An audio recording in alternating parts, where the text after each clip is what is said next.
Sarah Whitmore dropped her carpet bag in the middle of Willow Bend's main street and didn't pick it up.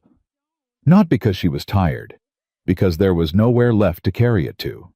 The man she had crossed 4 states to marry had sent a clerk in his place, and the clerk had handed her an envelope of return fare money without once meeting her eyes. She was 25 years old, and she had just been returned like a piece of unwanted mail. If this story already has your heart subscribed to this channel, hit that notification bell and drop the name of your city in the comments. I want to see exactly how far this story travels. Sarah Whitmore did not cry. That was the first thing Ethan Cole noticed about her. He had ridden into Willow Bend that Tuesday morning for feed and flour and nothing else, and he had no intention of paying attention to whatever was happening on the south end of Main Street. He had a ranch to get back to, a father who wouldn't speak, and a summer that was already running 3 weeks behind. He didn't have time for other people's trouble. But she didn't cry. Every other woman he had ever seen standing alone in the middle of a street, lost, abandoned, humiliated, had cried within the first 30 seconds. It was a natural thing. He didn't hold it against them. The world gave women plenty of reasons to cry and precious little reason to stop. But this one just stood there, both hands loose at her sides. Her carpet bag dropped in the dust at her feet, like she'd simply decided it wasn't worth the wait anymore. Her chin level, her eyes dark still and absolutely furious, fixed on the envelope in her hand, like she was deciding whether to open it or set it on fire. A clerk from Pike's Mercantile, a thin boy named Gus, who looked like he'd drawn the short straw on an errand he hadn't wanted, was standing 2 feet in front of her, hat in hand, saying something Ethan couldn't hear from across the street. Whatever Gus was saying, it wasn't helping. Ethan pulled his horse to a slow stop in front of Dawson's feed and stayed in the saddle longer than he needed to. He told himself he was checking the saddle strap. He wasn't checking the saddle strap. Gus took 1 small step backward. The woman took 1 small step forward. And then she spoke loud enough that the whole south end of Main Street went quiet without meaning to. "Tell Mr. Pike," she said, "that I did not travel 4 states to be handed an envelope by a boy who can't look me in the eye." Gus opened his mouth. She didn't give him the room. "Tell him to come out here himself," she said, "or I will walk into that store and say what I have to say in front of every customer he has." Gus shut his mouth, turned around, walked back toward Pike's Mercantile at a pace that was just barely short of running. The street stayed quiet. 2 women on the opposite boardwalk exchanged a look and found something urgent to do inside the nearest shop. 3 men outside the barber shop turned their heads away like they'd all simultaneously spotted something fascinating about the ground. A dog that had been sleeping in the shade under a water trough got up, reconsidered its location, and went somewhere else. The woman reached down, picked up her carpet bag, and waited. Ethan finally climbed down from his horse. Tud. Harold Pike came out of his mercantile 4 minutes later, and in those 4 minutes, Ethan had managed to tie his horse, collect 1 sack of flour from Dawson's porch, and position himself close enough to the scene to hear everything, without appearing to have any interest in it whatsoever. Pike was 53, wide through the shoulders, with a silver watch chain across his vest that he touched whenever he was about to say something he considered important. He was the kind of man who had never once in his life been told no by anyone who needed something from him, which meant he had a particular way of walking toward problems, slow and deliberate, already composing the expression on his face before he arrived. He stopped 6 feet from her, touched the watch chain. "Miss Whitmore," he said. His voice was pleasant, professionally pleasant. "I apologize for the nature of this communication. I understand it's not the arrival you anticipated." "It's not the arrival we agreed to," Sarah said. "There's a difference." Pike's expression shifted slightly. Not much, just enough to show that he'd registered the correction and chosen not to accept it. "The arrangement," he said carefully, "encountered certain complications." "What complications?" "Financial considerations. On the side of the original proposer. The match." He paused. "The match is no longer viable." Sarah looked at him for a long moment. "The match," she said. "You mean the man. The man is no longer viable." Miss Whitmore. Who was it? Her voice didn't go up. It went flat. You brokered this. You sent the correspondence. You arranged the terms. Who was the man I was supposed to marry, Mr. Pike, and what exactly happened to him? Pike touched the watch chain again. That is not information I'm at liberty to. His name. Silence. A bird called once from somewhere above the street, and then went quiet, as if it too had decided this wasn't its business. Carver? Pike said finally. James Carver. He made certain investments that did not perform as expected. He is no longer in a position to... He went broke, Sarah said. He experienced financial difficulty. He went broke, she said again. Not unkindly, just precisely. And because he went broke, the marriage agreement he entered with my family was canceled, without anyone notifying me, without anyone waiting until I had already traveled 4 states. And you sent a boy to hand me an envelope of return fare on a public street. Pike's mouth tightened at the corners. The return fare is generous, he said. Enough to see you back to, I am not going back. The words landed like something dropped from a height. Pike blinked. Miss Whitmore, I don't think you understand the... I understand perfectly. She opened the envelope, looked at the money inside, closed it again.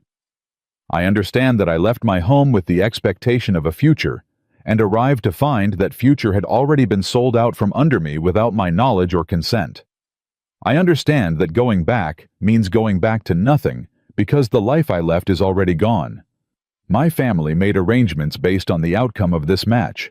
Those arrangements cannot simply be unmade. She looked at him steadily. So no, I am not going back. Then what? Pike said slowly, do you intend to do? That, Sarah said, is my business. She picked up her carpet bag with her left hand, held the envelope in her right, and walked to the opposite side of the street. Ethan stepped back just enough to be out of her direct path, and watched her sit down on the bench outside Dawson's feed with the composed, deliberate posture of a woman who had decided that sitting down was the most powerful thing she could do in that moment. He looked at her for one long second. She looked back at him with eyes that said she had seen every kind of pity her entire life and didn't want another drop of it. He picked up his flour sack and went inside. He bought his flour. He bought his feed. He had a brief exchange with Roy Dawson about the quality of the current season's oats that lasted approximately 4 minutes longer than it needed to because Roy Dawson had not had an interesting conversation since February and was constitutionally incapable of letting one end naturally. When Ethan came back outside, she was still there. The bench was in the shade, and she was sitting straight backed in the middle of it, with her carpet bag across her knees and the envelope in her lap, and her eyes fixed on the middle distance, with an expression that was doing a tremendous amount of work to look like it wasn't the expression of someone who had absolutely no idea what to do next. He loaded his horse. He tied the sacks. He checked the straps. He stood there for a moment with one hand on his saddle and looked across the street at nothing. Then he turned around.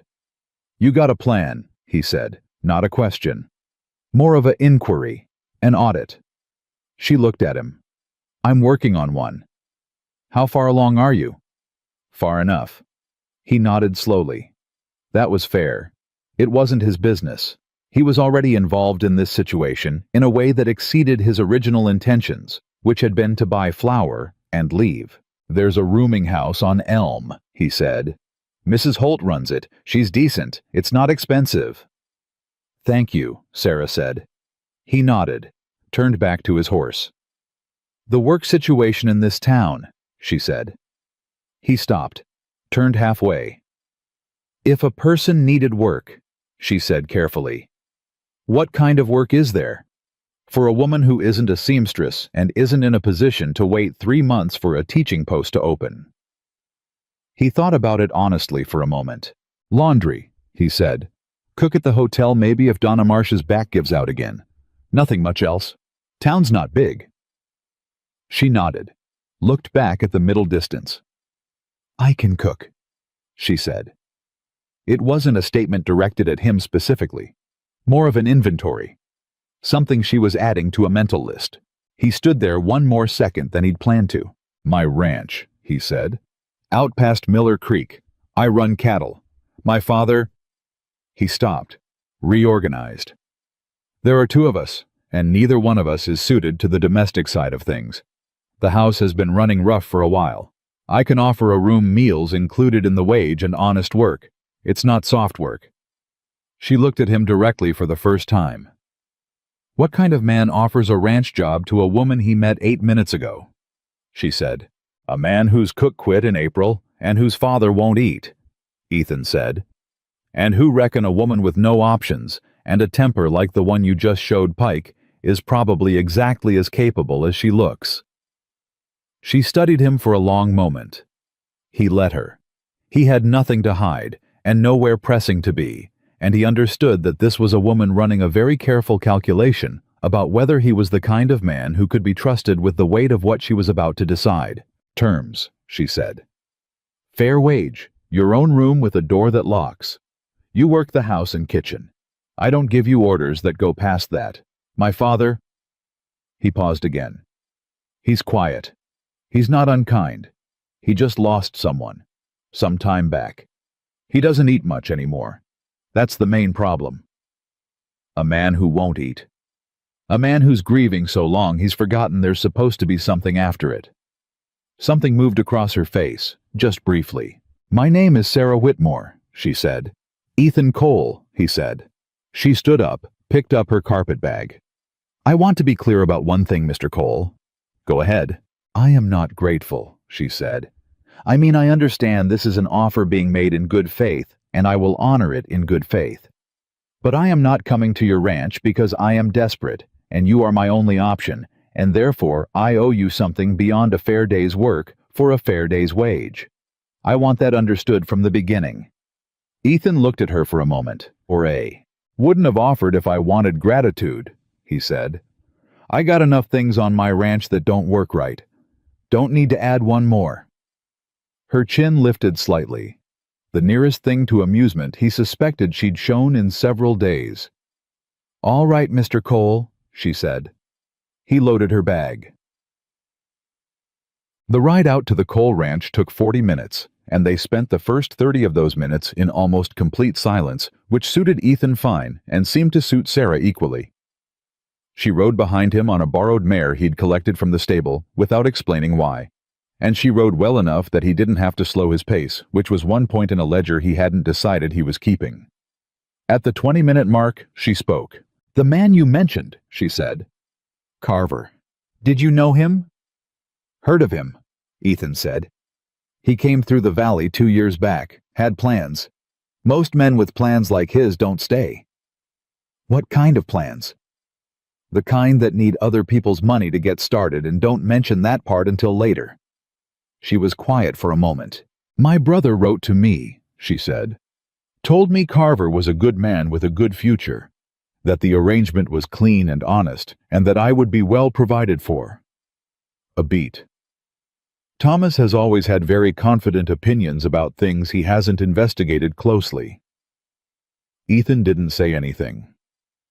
"I don't regret leaving," she said, and then quieter. "I'm not sure what I left was worth staying for anyway. I thought the going toward would be better than it was." He let that sit without answering it because it didn't need an answer, and because he understood in a way that was too specific to be general what it felt like to be more disappointed by an arrival than by a departure. At the 30-minute mark, he said, "My mother died 6 years ago. My father hasn't spoken more than 50 words since the funeral." She didn't offer condolences. She didn't tell him she was sorry. She just said, "How long since he ate a full meal?" 2 weeks, maybe. I put food in front of him. He takes a few bites. Mostly He stopped. "He used to talk at dinner. Had opinions about everything. Weather, cattle prices, the territory governor, whatever book my mother was reading. Now he just sits." "What did your mother cook?" Ethan thought about it. It had been a long time since anyone had asked him anything about her specifically. "Biscuits," he said. "Venison stew when the season was right. She made a potato soup in winter that he'd have 2 bowls of that." "Did she use rosemary?" "I don't know." Most people who love potato soup love rosemary, Sarah said. It's not the potato, it's the rosemary. He didn't answer that. He wasn't sure what to do with it. They rode the last 10 minutes without talking, and when the coal ranch came into view over the last ridge, the low log house, the barn set back, and to the left, the summer pasture rolling green and gold behind it all. Sarah Whitmore looked at it for a long moment without saying anything. Then she said, "The garden's gone to weed." "Yes," Ethan said. "There's rosemary in there somewhere," she said. "There usually is in an old garden. It's hard to kill." He didn't answer that either, but he thought about it for the rest of the afternoon. Silas Cole was sitting on the porch when they rode in, which was the most movement he'd managed in 3 days, and Ethan counted that as something. He was a big man who had gotten thin in the wrong way, the kind of thin that comes from forgetting rather than from trying, with white hair, and hands that still looked like they'd done decades of real work, and eyes that were somewhere a long way from Willow Bend and had been for a long time. He looked at Sarah when they came through the gate. He didn't say anything. Sarah climbed down, tied her mare to the post, picked up her carpet bag, and walked directly to the porch steps. She stopped at the bottom. "Mr. Cole," she said. Silas looked at her. "I'm Sarah Whitmore. I'll be cooking and keeping the house starting today. I intend to make a stew tonight if there's venison on hand. If there isn't, I'll work with whatever there is." Silas blinked at her. Just once. The look of a man who had been so far away inside his own head that someone speaking to him directly was a minor shock. "There's venison," he said. The words came out rough, like tools left in the weather. "Good," Sarah said. She walked up the steps past him. "Ethan, where's the kitchen?" "Back left," Ethan said. "Thank you." She went inside. The screen door banged softly shut behind her. Silas sat there for a moment looking at the door. "Where'd she come from?" he said. "Town," Ethan said. He climbed down and started untying the flour. "She needed work." "She always talked like that." "Far as I can tell." Silas sat with that for a moment. Then he said so quietly, Ethan almost missed it. "Your mother used to walk into a room like that." Ethan stilled. "Like she'd already decided how things were going to go," Silas said. He wasn't looking at Ethan. He was looking at the screen door. And they usually did. Ethan stood there with a 50-pound sack of flour over his shoulder and didn't say anything because there was nothing to say that wouldn't break whatever this moment was. Silas picked up the coffee cup he'd been holding for 2 hours without drinking from it and finally took a sip. "She said venison stew," he said. "She did," Ethan confirmed. Silas looked out at the summer pasture. Somewhere a cattle dog barked twice and went quiet. "All right," Silas said, like it was a decision he'd arrived at carefully, like it mattered. Ethan carried the flour inside and didn't let himself think too hard about what had just happened, because thinking about it too hard had a way of making things go wrong. The kitchen had not been used properly in months. That was the honest truth of it, and Sarah did not waste energy being troubled by it. She had walked into harder rooms. She had started with less. She opened every cabinet in sequence, took inventory of what was there and what wasn't identified, where someone had at some point organized things sensibly, and where months of 2 men not caring had undone all of that, and started putting it back together while the stew pot came to temperature. She'd found the venison in the cold box well wrapped, still good along with onions, 2 kinds of dried herbs, and a half-full sack of potatoes that were soft at the edges but salvageable. She'd found a kitchen garden just outside the back window that had been exactly as she'd predicted, almost entirely abandoned, and in the far corner of it, beside a collapsed tomato cage, there was a rosemary bush that had survived everything. The neglect in the summer could throw at it, and was still going. She'd cut 3 sprigs with a knife she'd found in the second drawer, and those 3 sprigs were in the pot now, and the kitchen smelled like something remembered. She was browning the venison when she heard the screen door open and close. Boots on the kitchen floor. Not Ethan's. She'd already cataloged the sound of Ethan's boots, heavy and deliberate working man's walk. These were slower, more careful. The walk of sun sure they were supposed to be there. She didn't turn around. "There's a chair at the table," she said. "You're welcome to sit." Silence behind her. Then the sound of a chair being pulled back. She stirred the pot, added the rosemary. A long moment passed. "That smell," Silas said. His voice was still rough, but there was something in it now that hadn't been there on the porch. Something reaching. "What is that?" "Rosemary," Sarah said. "From your garden. I hope you don't mind." "Margaret planted that," he said, very quietly. Sarah didn't stop stirring. "Margaret, my wife." A beat. "She put that rosemary in the year we built the house. Said every kitchen needs it. Said it's hard to kill." Sarah's hand stilled on the spoon for just a second. "She was right," Sarah said. "It made it through the whole summer without anyone tending it." The silence that followed had a different quality than the one before it. Not empty. Not the silence of a man who had nothing to say. The silence of a man who was feeling something he'd convinced himself he was done feeling, and wasn't sure yet whether that was a good thing. "She made a stew," Silas said. "In summer. When we had good venison. She put rosemary in it, and—" He stopped. "Potatoes," Sarah said. He went still. "Most people who love a rosemary in their stew love potatoes in it too," she said. "It's not the meat, it's the combination." She glanced over her shoulder briefly. "I put potatoes in." Silas Cole looked at her with eyes that were not wet, not quite, but close to something that had been dry a very long time and was reconsidering. "All right," he said again, the same words he'd said on the porch, but different this time. Like he wasn't just agreeing to a stew, like he was agreeing to still be here. The kitchen filled with the smell of something warm, and the sound of broth moving slow in the pot, and outside the window. The summer evening came down gold and unhurried over a ranch that had been quiet for too long, and Sarah Whitmore stirred the pot and didn't say another word, because some things you don't say. You just cook, and you let the rosemary do the rest. Ethan came in an hour later and found his father at the kitchen table with his hands wrapped around a bowl of stew. Eating. Not picking. Not sitting. Eating slow, deliberate spoonfuls with his eyes on the bowl and his shoulders down in a way they hadn't been in months. Ethan stopped in the doorway. Sarah was at the counter with her back to both of them, washing the cutting board in the basin with the quiet efficiency of someone who had decided that the most polite thing to do in this moment was to be invisible. He looked at his father. He looked at the stew. He looked at the back of Sarah Whitmore's head. "Sit down, Ethan," his father said without looking up from the bowl. "It's good stew." Ethan pulled out the chair across from his father and sat. Sarah brought him a bowl without being asked, set it down in front of him with a spoon, and went back to the counter. He picked up the spoon. It was, in fact, a very good stew.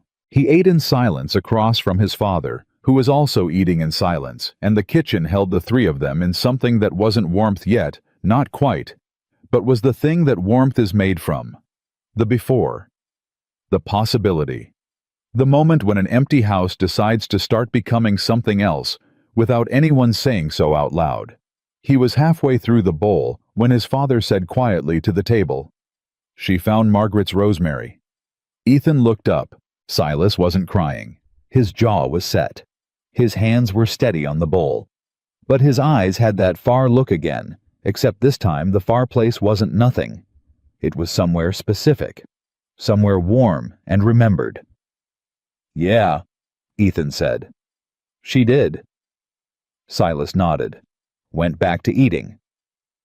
Ethan went back to eating. Across the kitchen, Sarah Whitmore dried the cutting board with a cloth and hung it up and said nothing. And the summer dark came down outside the window, and somewhere past the barn, the cattle settled, and the house that had been silent and going hollow for 6 long years held its breath and let it out again.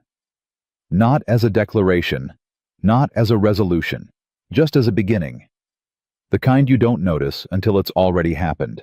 3 days passed before anyone in Willow Bend noticed that Sarah Whitmore hadn't left. On the 4th day, they started talking about it. Ethan heard the first whisper at Dawson's feed on Wednesday morning when he rode in for axle grease, and Roy Dawson spent 6 minutes finding something that should have taken 2, filling the silence with commentary about how unusual it was for a woman in Sarah's situation to take up ranch work rather than take the return fare and go home sensibly. Ethan paid for the grease and didn't offer an opinion. He heard the second whisper at the post office, where 2 women he recognized but couldn't name were standing close together near the door, and went quiet when he walked past, in a way that meant they'd been saying something specific about something specific, and had decided he didn't need to hear it. He collected his mail and left.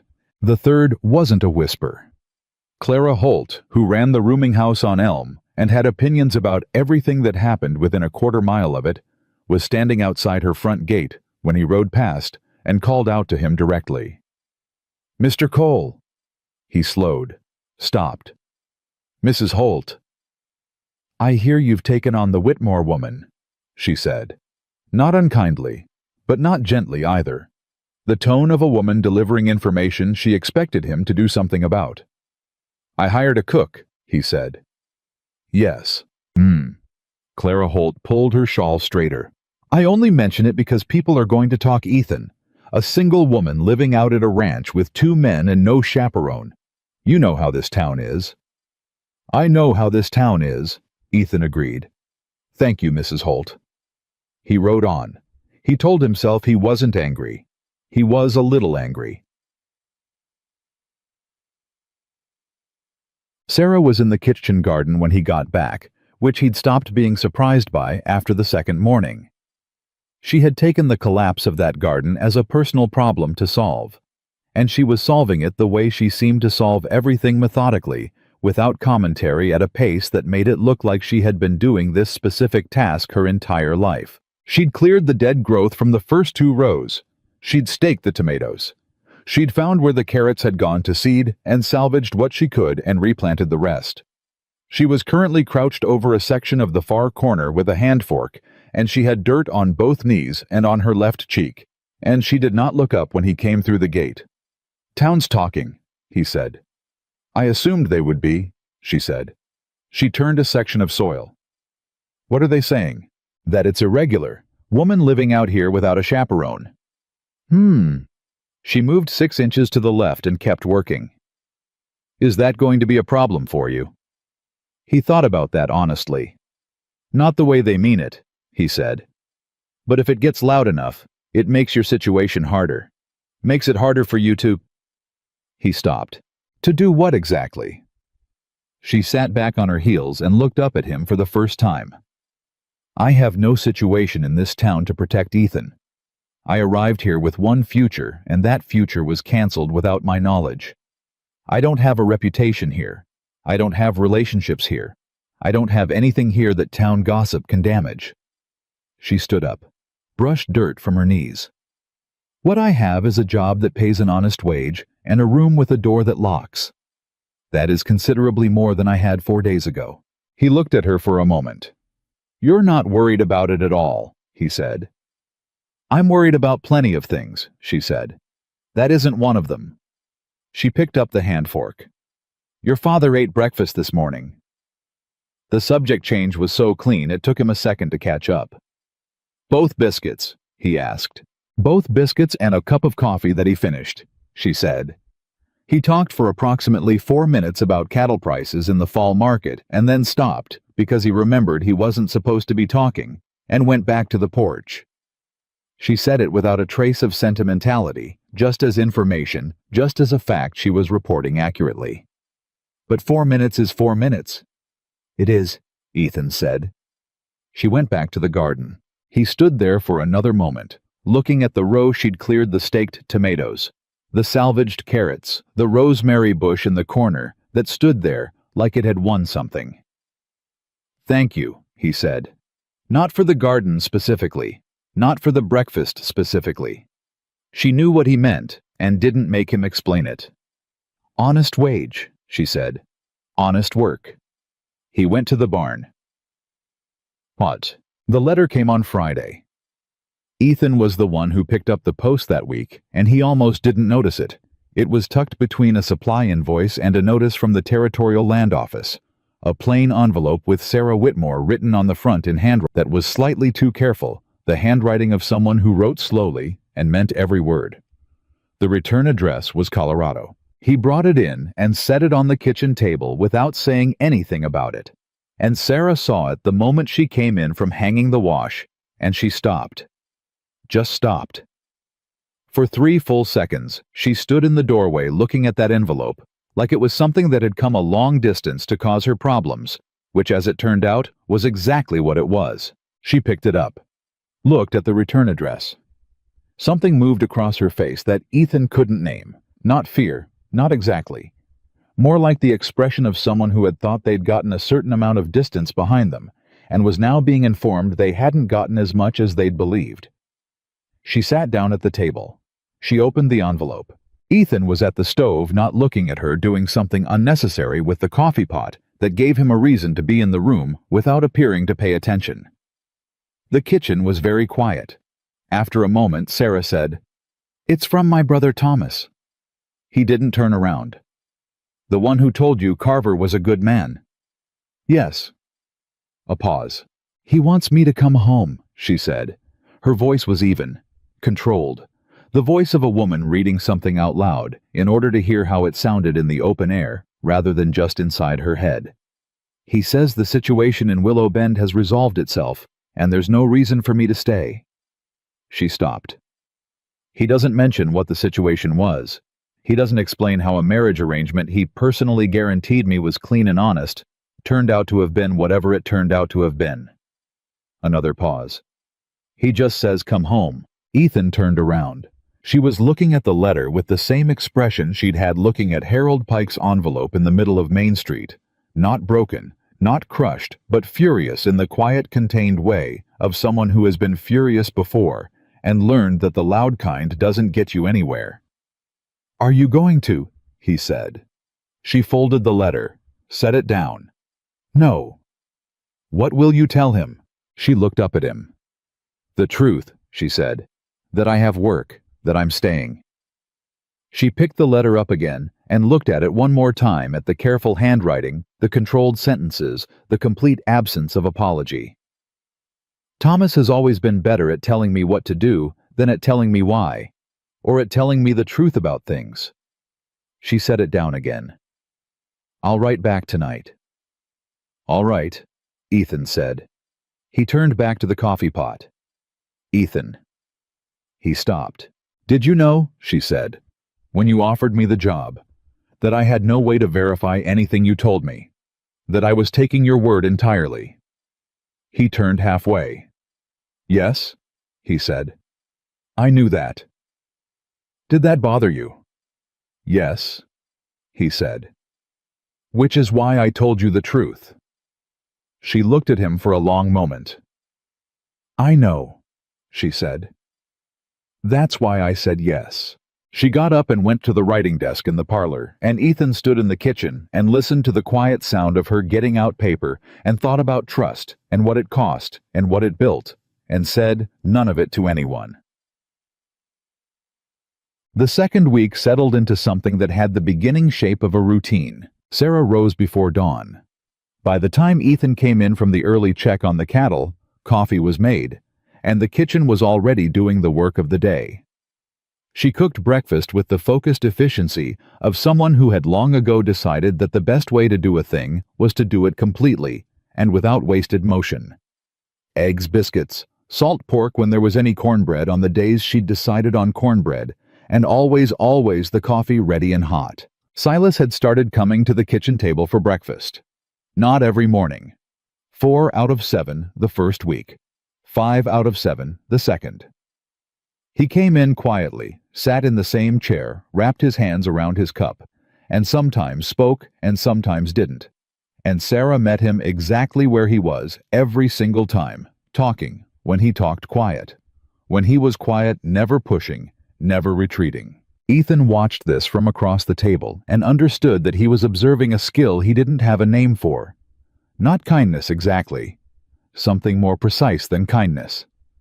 the ability to be present without demanding that the other person perform their presence back at you. On Tuesday of the second week, Silas said, "You ever work a ranch before?" Sarah said, "No, but I learned from a woman who did." "Who was that?" "A neighbor back home, Mrs. Calder. She ran 100 acres on her own for 11 years after her husband died. She said the secret to keeping anything alive was to pay attention to what it was telling you instead of what you thought it should be doing." Silas was quiet for a moment. "That's a good neighbor to have had." "She was," Sarah said, "she taught me to cook too. Said a woman who couldn't feed people properly was just one problem away from not being able to help anyone, including herself." Silas made a sound that was almost a laugh. Not quite, but the shape of one. Ethan looked at his biscuit and felt something complicated happening in his chest that he decided not to investigate. On Wednesday, he came in from the north pasture at noon to find Sarah at the kitchen table with 2 letters in front of her and a look on her face that had nothing to do with cooking or gardening or anything else that had characterized her expression for the past 10 days. She was pale, not sick pale, angry pale, the kind of pale that comes when something inside is running so hot the surface cools. "What happened?" he said. She looked up. "Sit down." He sat. She pushed one of the letters across the table toward him. "This came this morning, from Thomas." He looked at it, the same careful handwriting. A shorter letter this time. He read it, then he read it again. "He's saying you agreed to this," Ethan said carefully. "Yes." "That you signed a letter of agreement, before you left." "Yes." "Did you?" "No," she said, flat and absolute. "I never signed anything. Thomas told me the arrangement was verbal handled between him and Pike through correspondence. He told me there was nothing for me to sign. He told me—" She stopped. Reset. "I signed one document before I left. One. It was a letter of introduction. Thomas told me it was a letter of introduction." Ethan set the letter down. The kitchen was very quiet. "He used the introduction letter," he said. "Or he wrote something else on a second page. Or he signed my name himself," Sarah said. "He's done it before. Small things. When I was 17, he signed my name to a church membership renewal because he didn't want to bother me with it." Her jaw was set. He wouldn't have thought of it as fraud. He would have thought of it as handling things. "It's fraud," Ethan said. "I know that," she said. "I know." She picked up the second letter. "This one is from Harold Pike. It arrived in the same post. He is informing me that the original marriage arrangement included a financial incentive paid to my family in advance, and that since the arrangement failed to reach completion, that payment is now considered a debt." She looked at Ethan. "Owed by me." Ethan went very still. "He's saying you owe him money," he said. "He's saying the debt is mine because I am the product of the arrangement that failed to be delivered." Her voice was precise and cold. "He is saying I owe him $240. The number sat between them on the table, like something that had come to break something else. $240. A year's wage for a working man. More than a year's wage for most women. "He can't enforce that," Ethan said. "Not legally," Sarah said. "No. But legally and practically are 2 different things in a town where he owns the mercantile and 3 other businesses, and the circuit judge is his brother-in-law." She looked at the letter. "He knows that." "You think he planned this?" She looked up at him. "I think the marriage arrangement fell apart in a way Harold Pike didn't expect, and now he's looking at a debt he already paid out and trying to find somewhere to redirect it. And I think Thomas—" She stopped. Her breath came out slowly. "I think Thomas may have been paid for delivering me. I think that is what the financial incentive was. And I think he is hoping I don't understand that." The silence that followed was the loudest one the kitchen had held since she'd arrived. Ethan looked at the 2 letters on the table, looked at Sarah. She was still pale, still precise. Her hands were flat on the table and not shaking, which he suspected was taking more out of her than it looked. "What do you want to do?" he said. "I want," she said very quietly, "to go back in time 3 months and read every piece of correspondence Thomas sent me more carefully. She paused. But since I can't do that, I want to talk to a lawyer. There's one in Millhaven, he said. Gideon Pratt. He's honest. It's a day's ride. Can you spare a day? He looked at her. Yes. She nodded, folded both letters, set them together on the table, and then she put both hands flat on them like she was holding them down and sat there for just 1 second with her eyes closed. Not crying, not collapsing, just feeling the weight of it. Letting herself feel it for exactly 1 second before she did what she was going to do next. Then she opened her eyes. All right, she said. Thursday if that works. Thursday works, Ethan said. She got up and went back to the stove. He sat at the table with the 2 letters under her folded hands and thought about Thomas Whitmore, who he had never met, signing his sister's name to a document that sold her future like a line item in a ledger. He thought about Harold Pike, watching her from behind a curtain on Main Street, already calculating. He thought about the 40-minute ride out from town, when she'd said she thought the going toward would be better than it had been. He picked up the letters and set them on the shelf above the writing desk where they'd be safe. Then he went back to work. Juan.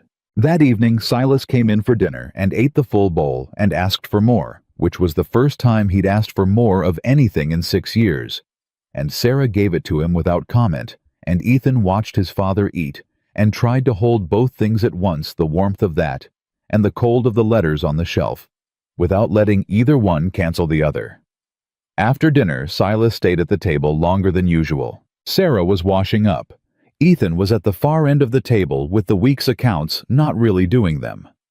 Something happened today, Silas said. Not a question. Yes, Sarah said. She didn't stop washing. You don't have to tell me, he said. I'm a man who has spent 6 years minding his own business. I know how it's done. People from my old life are trying to collect a debt I don't owe, Sarah said. I'm going to talk to a lawyer Thursday.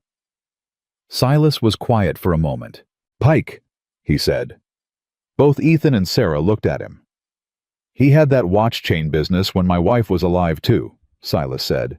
Every time he was about to say something dishonest, he'd touch it, like a tell in cards. He looked at Sarah steadily.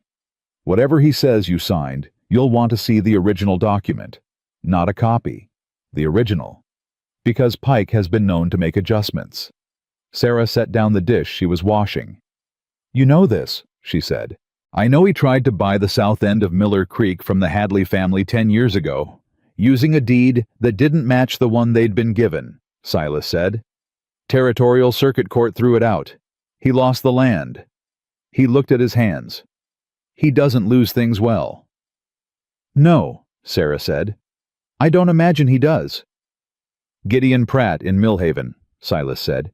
Good man. Ask him about the Hadley deed. He'll know what it means. Ethan looked at his father. Silas looked back. I've been quiet, Silas said. I haven't been dead. He pushed his chair back, got up, set his bowl in the basin with a precision that meant something, the precision of a man reclaiming a small, ordinary habit. And then he went to the doorway and paused. Margaret would have liked you, he said to Sarah, without turning around. She didn't have patience for nonsense either. He went to bed. Sarah stood at the basin for a long moment without moving. Then she picked up the dish she'd set down and finished washing it. Ethan looked at the accounts he wasn't doing. He talked more tonight than he's talked in a year, he said quietly. I know, Sarah said. Whatever you did. I didn't do anything, she said. I just fed him, and didn't pretend things were fine when they weren't, and didn't ask him to pretend either. She dried her hands. Some people just need someone to stop performing at them. Ethan thought about that. Is that what people were doing? He said. Before you came. She looked at him. Were you? He thought about the way he'd been putting food in front of his father for months. The careful cheerfulness, the deliberate normalcy, the studied absence of any reference to grief or loss, or the 6 years of silence. Yes, he said. I suppose I was. It's not wrong, she said. Not letting him carry it wrong. It's what you knew to do. It's what most people know to do. She hung the dish towel. But some people, especially people who've been carrying something very heavy for a very long time, they need someone to just sit down next to the weight, not try to lift it, not pretend it isn't there, just... She paused. Sit next to it. Be near it. Make it less lonely. The kitchen was quiet. You've done that before, he said. For someone. She picked up the lamp from the counter and looked at him. In the lamplight, her face was tired and honest, and something else he didn't have a name for. Yes, she said. My mother. For the last 2 years of her life. She paused. It's the reason Thomas was so sure I'd go wherever he pointed. He knew I'd been alone with it for a long time, and he knew I was ready to go somewhere new. A beat. He just decided where new was going to be without asking me. She took the lamp and went down the hall to her room. The door closed. Ethan sat alone in the kitchen for a long time. He thought about a woman who had sat next to grief for 2 years, and then been pointed like an arrow toward a future that turned out to be a transaction. He thought about what that did to a person's faith in direction, in being told where to go, in anyone who claimed to know what was best. He thought about the letter from Thomas on the shelf above the writing desk.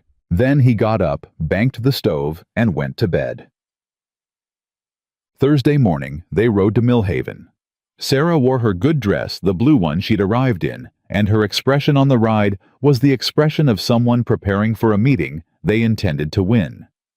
She asked Ethan 2 questions on the road, whether Pratt had handled land cases before, and whether Pike had friends in Millhaven, the way he had friends in Willow Bend, and accepted his answers without follow-up, and went back to thinking. He didn't try to fill the silence. Gideon Pratt's office was above the Land Records office on Millhaven's main street, a narrow room with books stacked against every wall, and a desk that had never in its life been fully clear of paper. Pratt himself was 60 compact with reading spectacles pushed up on his forehead, and the alert specific eyes of a man who had spent 40 years listening to people tell him things, and had learned to hear what they weren't saying.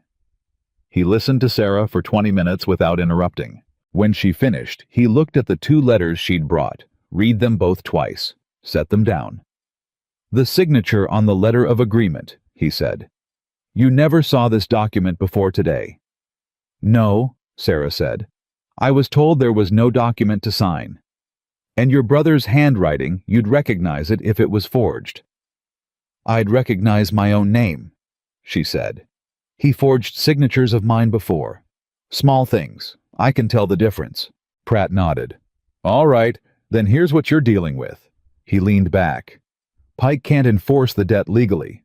Not without the original signed document, and not in territorial court, without a judge who isn't his brother-in-law, which is why he's doing this through letters and not through the courthouse.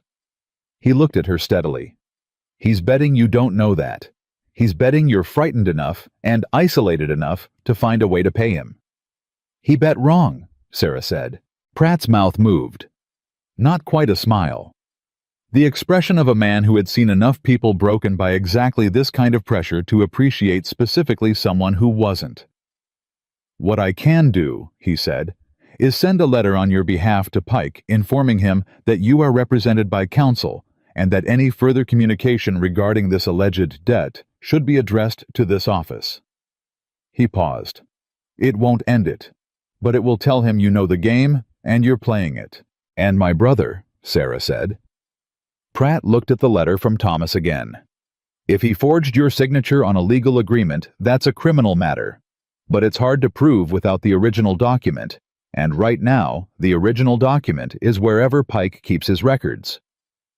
He looked at her. If we could get a look at that document. I know someone who might know how it was filed, Sarah said. Silas Cole. He said Pike had done something similar before. With a deed. Pratt's eyebrows went up. Silas Cole is talking again. Ethan looked at him. He used to come in here, Pratt said with the quiet care of a man selecting his words. Before. He and I went against Pike together on the Hadley matter. He was sharp as anyone I'd worked with. He paused. I heard he stopped. After Margaret. He's starting again, Ethan said, and then felt the plain truth of those words settle in his chest, like something that had been waiting a long time to be said out loud. Pratt looked at him for a moment, then at Sarah. Then he picked up his pen. "I'll write Pike's letter today," he said. "You'll have it by tomorrow. And when you talk Cole," he glanced up, "tell him Gideon Pratt still has the Hadley file, and that he's welcome to come look at it any time he's ready." Sarah nodded. She stood, extended her hand. Pratt shook it in the serious way of a man who had shaken plenty of hands and knew the ones that meant something. "Miss Whitmore," he said, "you came a long way for a future that didn't deliver what it promised." "Yes," she said. "That's not nothing," he said. "What you built instead of it." She looked at him for a moment without answering. Then she picked up her letters and walked out. Yeah.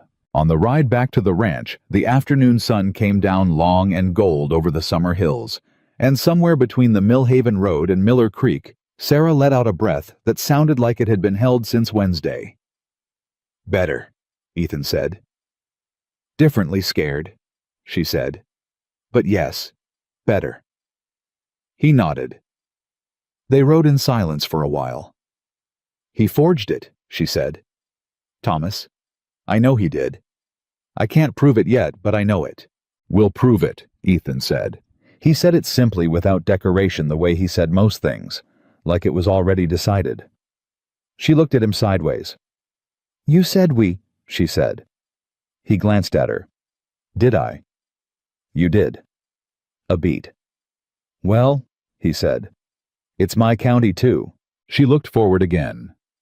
The road curved down toward the valley, and the ranch came into view in the distance, small and clear in the evening light.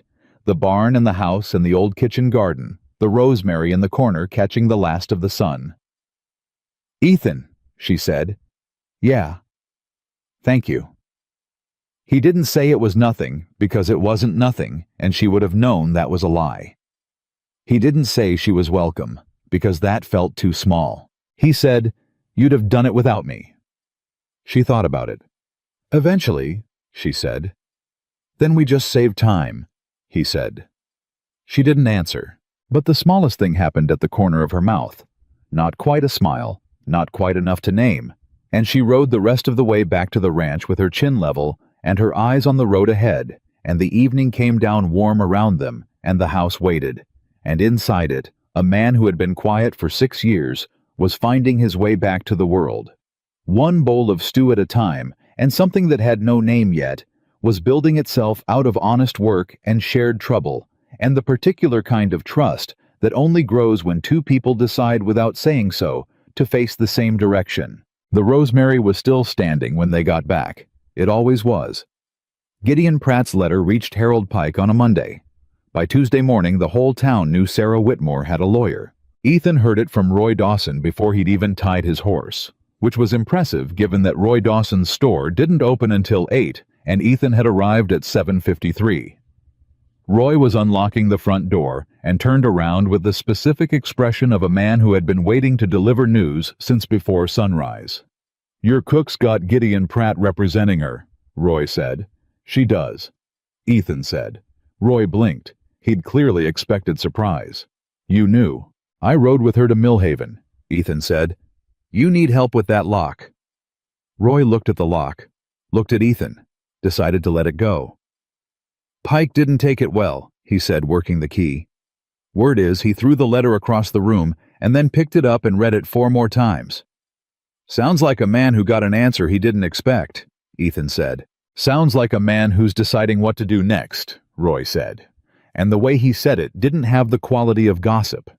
It had the quality of a warning from someone who had lived in the same town as Harold Pike for 30 years and knew the difference between a man who'd lost and a man who was regrouping. Ethan bought his supplies and thought about that the whole ride home. He didn't tell Sarah what Roy had said not right away, because she was elbow deep in the process of putting up preserves with the summer fruit she'd found going soft in the cold box, and because the concentration on her face told him she was already working through something in her head that didn't need interruption. He put away the supplies, checked the fence on the east pasture, came back in for the noon meal. She put a plate in front of him and sat down across the table with her own and said without preamble, "Pike is going to come at this from another direction." He looked up. "He's too careful to keep pushing a legal claim he can't enforce," she said. "Pratt's letter told him I understand the law well enough to know he has no standing, so he'll stop using the law." She ate a bite, thought. "He'll use the town instead." "The town," Ethan said. "Reputation, rumor, the kind of pressure that doesn't show up in a courthouse." She looked at him steadily. "He'll make it so uncomfortable for me to be here that leaving starts to look easier than staying. Not because he can force me out, because he can make everyone around me decide I'm more trouble than I'm worth." Ethan set down his fork. "He'd have to start with me." "Yes," she said. "He would." She met his eyes.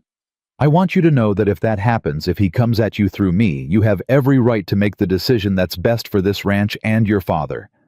I will not hold it against you." The kitchen was quiet for a moment. "Sarah," he said. "I mean it." "I know you mean it," he said. "I'm telling you it doesn't apply." She looked at him for a long time with the expression of a woman running a careful assessment of whether the words she'd just heard meant what they sounded like. "Why?" she said. He picked up his fork. "Because you're right about Pike. And because a man who backs down when a bully repositions himself has already lost before the next move." He ate. "And because my father asked for you by name this morning, before he'd even had his coffee. Said, 'Is Sarah up yet?' Like it was a thing he'd been thinking about." He looked at her. "He hasn't asked for anyone by name in 6 years." Sarah's hands went still on the table. "He said my name," she said. "He did." She picked up her fork. She didn't say anything else. But something in the set of her shoulders changed a fraction barely visible, like a wall that had been holding something back had decided it could afford to be slightly less thick. They finished the meal without talking, and it was the most comfortable silence Ethan had sat in for longer than he could clearly remember. That afternoon, Silas Cole asked to see the letters. He came into the kitchen while Sarah was mixing dough for the next morning's bread, and he stood in the doorway for a moment with his hands in his pockets, and his expression carrying the particular mix of uncertainty and determination of a man doing something unfamiliar after a long time of doing nothing. "The letters," he said, "from Pike and from your brother. I'd like to read them if you're willing." Sarah looked at him.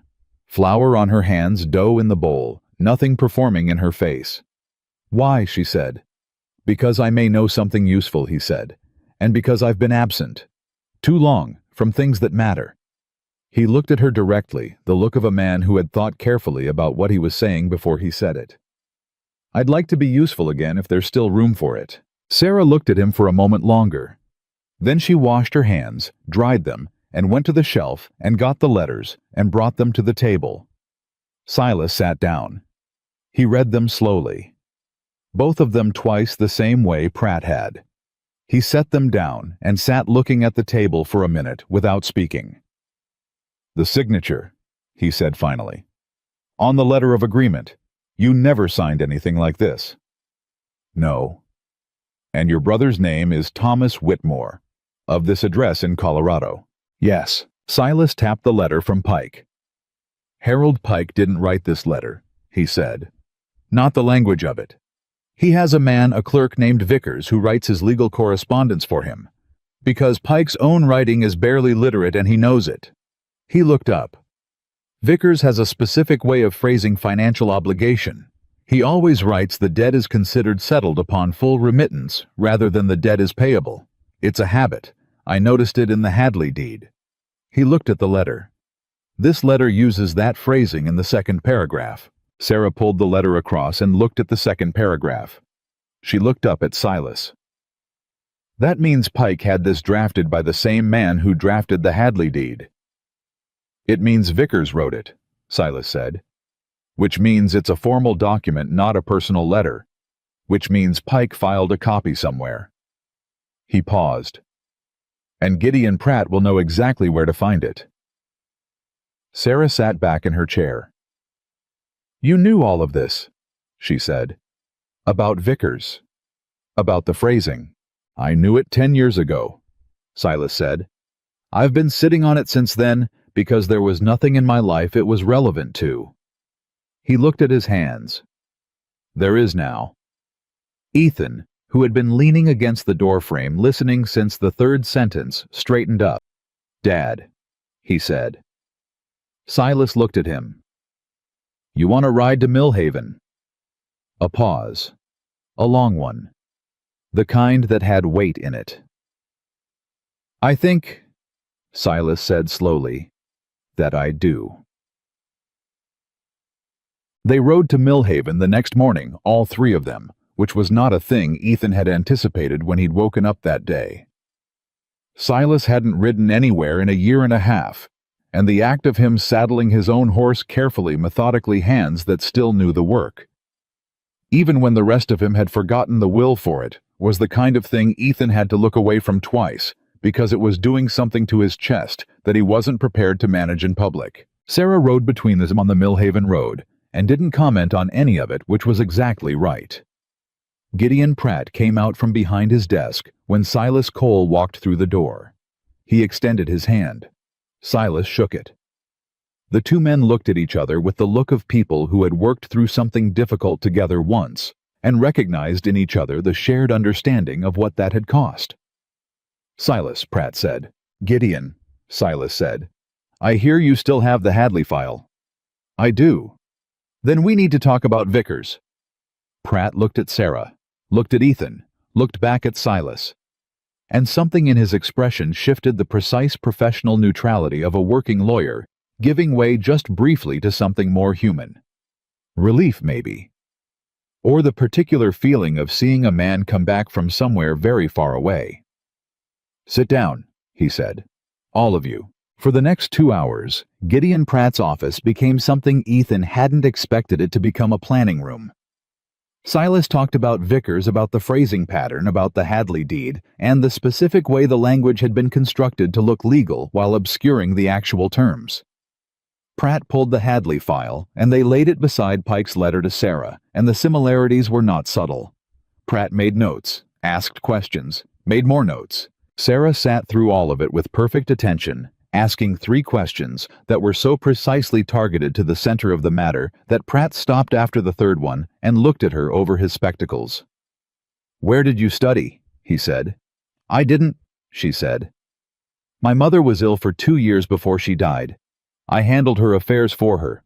Letters, contracts, anything in writing. I learned to read carefully. Pratt looked at her for a moment. That's a hard way to get an education.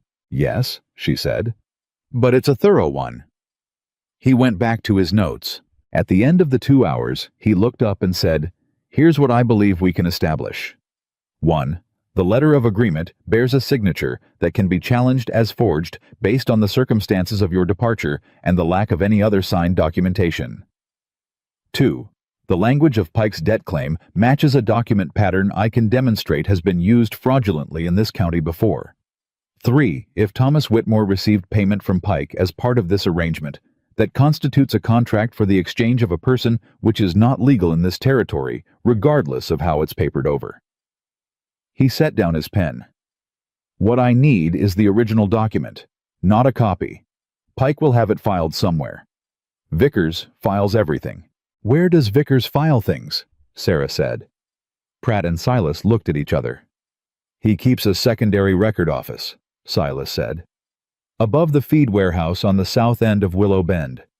Pike doesn't advertise it. But I know it exists because Margaret once helped Evelyn Vickers with her garden for a summer, and Evelyn talked. Can we get to it? Sarah said. Not without cause, Pratt said. Not legally. He paused. But if someone were to file a formal records request through the territorial office, in the next week, Pike would be legally obligated to produce any documents relevant to a contract dispute within 30 days. He looked at them. He'd produce copies, but copies compared against each other and compared against the Hadley precedent tell their own story. Do it, Sarah said. Pratt nodded. I'll file Monday. They stood to leave. Silas was the last one up. He shook Pratt's hand again at the door and held it a moment longer than the first time. I'm sorry I stayed away so long, Silas said. Pratt looked at him. "You're here now," he said, simple and direct and absolutely sufficient. Silas nodded, let go of his hand, walked out.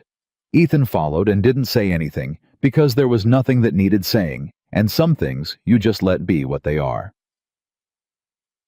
Time. The ride back was longer than the ride there, the way all return journeys carry more weight than the departure. Silas rode slightly ahead, and Ethan noticed that his father's back was straight in the saddle, in a way it hadn't been in years. Not rigid, not performed, but the natural posture of a man who was carrying himself again, instead of just being carried forward by habit. Sarah rode beside Ethan and watched Silas for a moment, and then looked at Ethan with eyes that said she saw it too, and they didn't discuss it because it was the kind of thing that discussing might damage. About halfway back, with the afternoon sun dropping behind the western ridge and the road going gold and quiet, Sarah said, "Pike is going to find out about the records request." "Before 30 days, Ethan said. "Before 2 weeks probably," she said. "He has people who tell him things, the same way everyone in Willow Bend told each other about Pratt's letter inside a day. So he'll move before we do." "He'll try to," she said. "He'll try to discredit the claim before it gets to the record stage. Go after my character, my story, the circumstances of my arriving here." She paused. "He might go after Thomas directly, try to get Thomas to recant or double down or—" She stopped. "Or show up," Ethan said. She went quiet. He looked at her. Her jaw was set. Her eyes were forward on the road. She had the expression of someone who had just arrived at a thought they'd been avoiding and had run out of road to avoid it on. "You think he'd come here?" Ethan said. "I think," she said carefully, "that Thomas has never in his life accepted that one of his arrangements didn't work out without going to the other person and explaining why it was actually their fault." She paused. "And I think if Harold Pike told Thomas that there was a legal challenge coming and that Thomas's involvement was going to be examined, Thomas would come here not because Pike told him to, but because Thomas would genuinely believe that he could talk me out of it." She looked at Ethan. "He's done that my entire life. Shown up, explained, made me feel like the unreasonable one." "Did it work?" Ethan said. "Every time," she said. "Until now." He held that for a moment. "What changed?" She looked at the road ahead, at the valley coming into view, the ranch tucked into the far end of it, the barn and the house and the kitchen garden. "I have somewhere to stand," she said quietly. "Before this, I never had anywhere to stand. I always had to negotiate from the position of someone who needed something from the people I was disagreeing with." She paused. "I don't need anything from Thomas anymore. I have work. I have a wage. I have a room with a door that locks." She looked at him briefly. "I have a lawyer and a former territory records case, and a man who used to not talk who is now sitting straight in that saddle over there." Ethan looked at his father's back. "Don't tell him that last part," he said. "I wasn't planning to," she said. And then, quietly, clearly, with no performance in it, she laughed. It was the first time he'd heard her laugh. It came and went quickly, the way real laughter does when it's been scarce, but it was absolutely genuine, and it landed in the middle of the afternoon, like something that had been missing from that particular stretch of road for a long time. He didn't say anything about it, but he noted it the way he noted important things carefully privately, without making it into anything it wasn't yet. Thomas Whitmore arrived in Willow Bend on a Thursday, 9 days after the records request was filed. Ethan found out from Roy Dawson naturally, who had seen a man ride in on Wednesday evening, matching the description of someone who'd asked specifically where the Cole Ranch was, and had been told by 3 different people that it was past Miller Creek and had ridden out that direction. Ethan got back to the ranch 20 minutes before Thomas arrived. He had exactly enough time to tell Sarah. She was at the kitchen table writing a letter to Pratt when he came in fast, which made her look up before he'd said a word, because she had learned in 3 weeks to read the difference between his normal walk and the other one. "Thomas," he said. She put down the pen. "How close?" she said. 20 minutes, maybe less." She sat very still for exactly 3 seconds. Then she stood up, straightened her dress, and looked at Ethan with the expression of a woman who had been running a calculation for 9 days and had just been told the result was coming through the door. "All right," she said. "You want me in the room," he said. She thought about it honestly. "I want you close," she said. "But not in the room. We'll use you. He'll make it about a woman being influenced by a man she works for. He'll make it about my judgment. He's very good at reframing." She paused. "I need to talk to him alone first." Ethan looked at her. "He's not going to hurt you," he said. It wasn't a question. He was confirming. "Thomas has never hurt anyone physically in his life," she said. "He doesn't need to. He uses language, implication, the long history of knowing someone and every vulnerability they've shown you." She paused. "But I know his methods now the way I didn't when I was 20, and I'm not 20 anymore." "You're 25, Ethan said. "I am," she said. "And I have a lawyer." He nodded. Went to the far side of the house. Silas, who had appeared in the doorway of the parlor at some point during this exchange without either of them noticing, said quietly, "I'll be on the porch." Sarah looked at him. "In case he needs to know," Silas said, "that this house has people in it who know who he is." She looked at him for a moment, with an expression that was doing a great deal of work to remain steady. "Thank you, Silas," she said. He nodded and went to the porch and sat in his chair. Thomas Whitmore rode in 7 minutes later. He was 32, taller than Sarah by half a foot, with the build and the bearing of a man who had spent his whole life being the older one in the room and had organized his entire personality around that fact. He had good clothes, not rich, but careful, the clothes of a man who understood that presentation was argument, and he dismounted with the practiced ease of someone who had rehearsed this arrival in his head for however many miles it had taken to get here. He tied his horse. He saw Silas Cole on the porch. He touched the brim of his hat. "Afternoon. I'm looking for my sister, Sarah Whitmore. I was told she's employed here." Silas looked at him with the slow, specific attention of a man who has lived long enough to see every kind of person and is currently taking an unhurried inventory of this one. "She is," Silas said. Thomas waited. Silas didn't move. "May I speak with her?" Thomas said. "You can ask her," Silas said. "A beat." Thomas recalibrated, nodded. "Is she inside?" "She'll come out," Silas said, "when she's ready." Thomas stood there for a moment with the particular expression of a man who is accustomed to controlling the logistics of encounters and has just found that someone else is controlling this one. He didn't like it. He managed not to show it fully, but it was there at the edges. The screen door opened. Sarah came out. She stopped at the top of the porch steps and looked at her brother from a distance of 10 feet, with an expression that was entirely composed and entirely without warmth. "Thomas," she said. "Sarah." He moved toward the steps. "You look well. I'm glad." He stopped at the bottom of the steps, looked up at her. The position made him look at her from below, which she had almost certainly calculated. "I've been worried about you." "I'm sure you have," she said.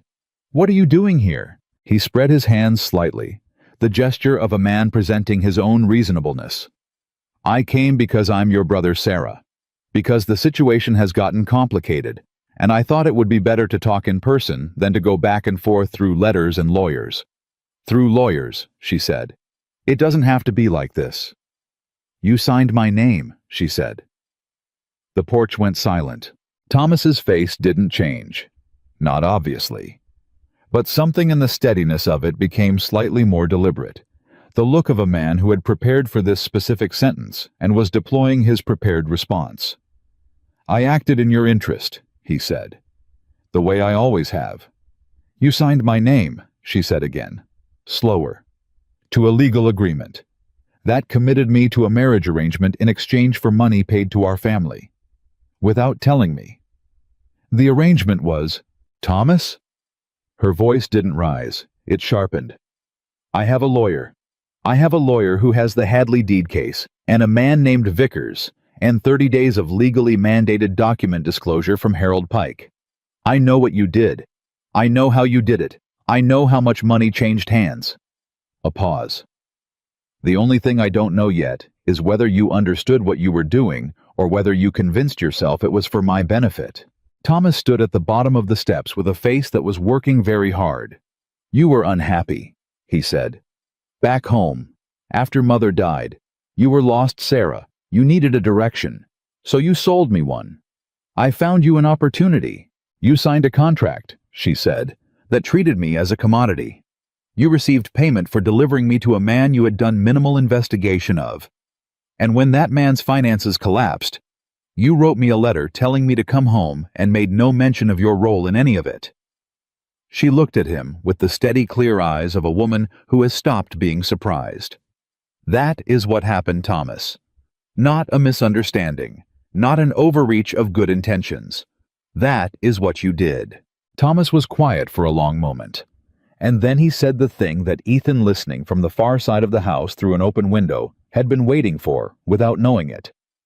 The thing that told you everything about the shape of a person. I didn't think you'd find out, Thomas said. Not I thought it was right. Not I believed I was helping. Not even a real defense. Just that. I didn't think you'd find out. Sarah stood at the top of the porch steps and looked at her brother with the expression of a woman who has just received the information she needed to stop hoping for something.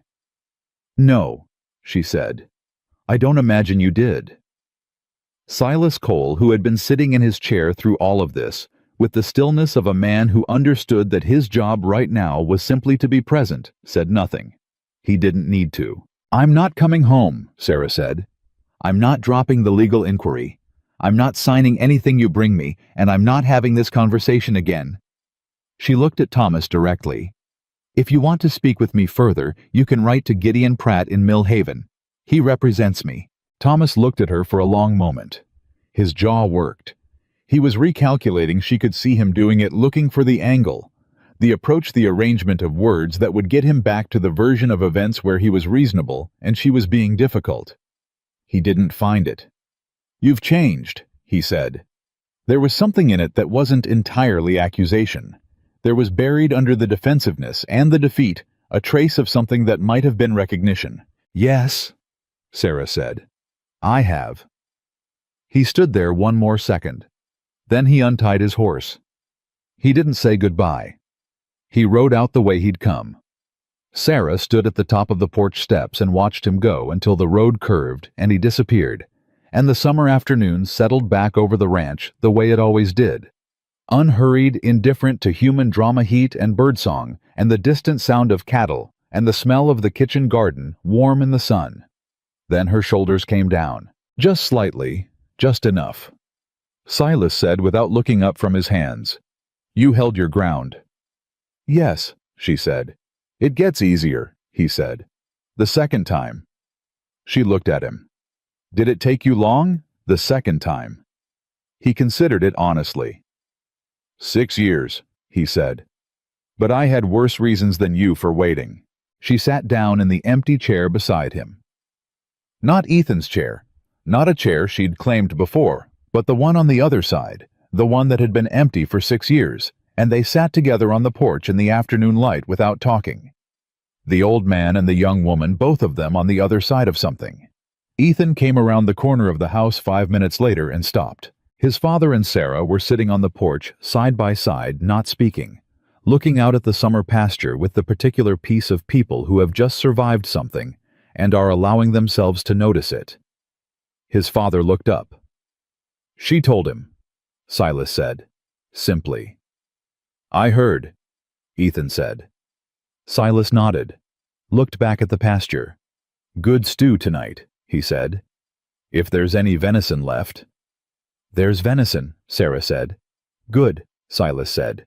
Ethan leaned against the porch post and looked out at the same pasture his father was looking at, and didn't say anything because he was doing something he wasn't supposed to be doing, which was feeling something he didn't have a word for yet. Watching these two people sit in the chairs that had been empty on his porch for longer than he could account for. He told himself he'd deal with that later. He had cattle to check. He was still standing there 20 minutes later when the evening started to come down, and the kitchen smelled of venison and rosemary. And somewhere across the valley, a hawk turned once against the last of the light and was gone. And for the first time in a very long time, the coal ranch felt like something other than a place where a man lived with what he'd lost. It felt quietly and without announcement, like a place where something was being built. He didn't say that out loud, but Silas, who had son's face for the last 5 minutes, with the patient attention of a father who had more practice than his son realized, picked up his coffee cup and said to the middle distance, to no one in particular, "Your mother always said the best things come when you stop looking for them."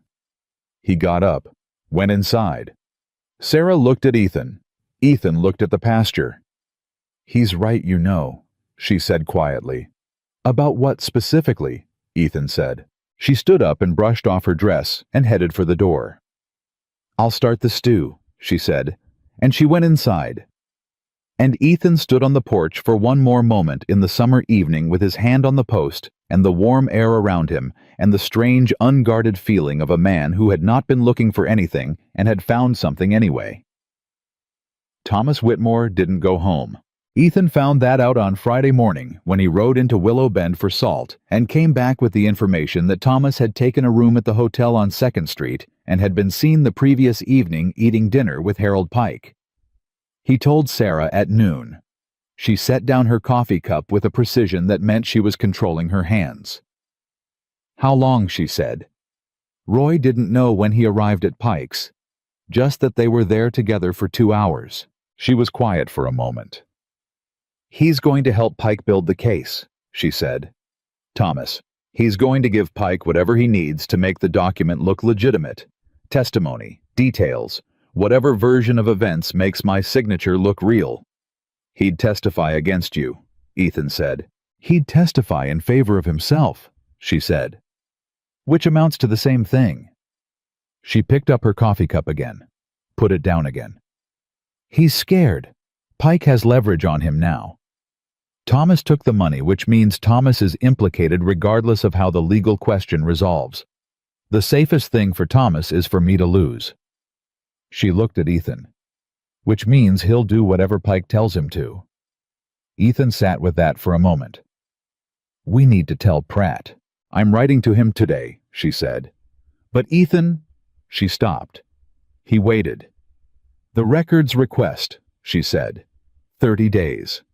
Pike knows what we're looking for. If Thomas is working with him now, Pike has time to—" She paused. "Documents can be altered. Filed dates can be changed. If Vickers adjusts the record before the territorial office responds to the request." "Can he do that?" Ethan said. "I don't know," she said. "But a man who has done it once with the Hadley deed and who has 30 days of warning, and who now has my brother helping him fill in whatever gaps exist." She looked at Ethan steadily. "We can't wait 30 days." The kitchen went quiet. Silas walked in from the parlor. He'd heard. Not all of it, but enough. He stood in the doorway and looked at Sarah with the specific expression he'd been developing over the past 3 weeks, the expression of a man reclaiming his own judgment piece by piece, and he said, "Vickers keeps duplicate records." Both of them looked at him.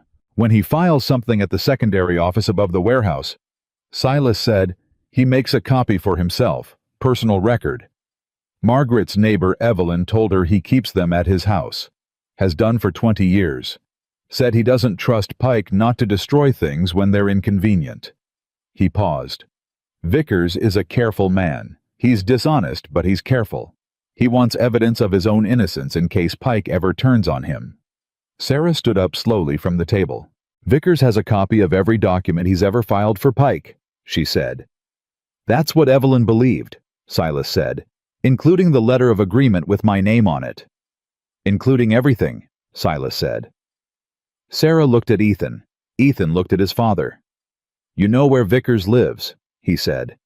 "I know where he lived 10 years ago," Silas said. "Clara Holt would know if he'd moved." Ethan was already reaching for his hat. Clara Holt did know.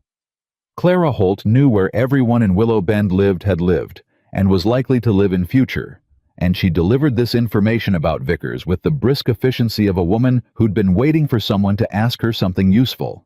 "Edmund Vickers," she said. Blue house on the far end of Cottonwood Lane.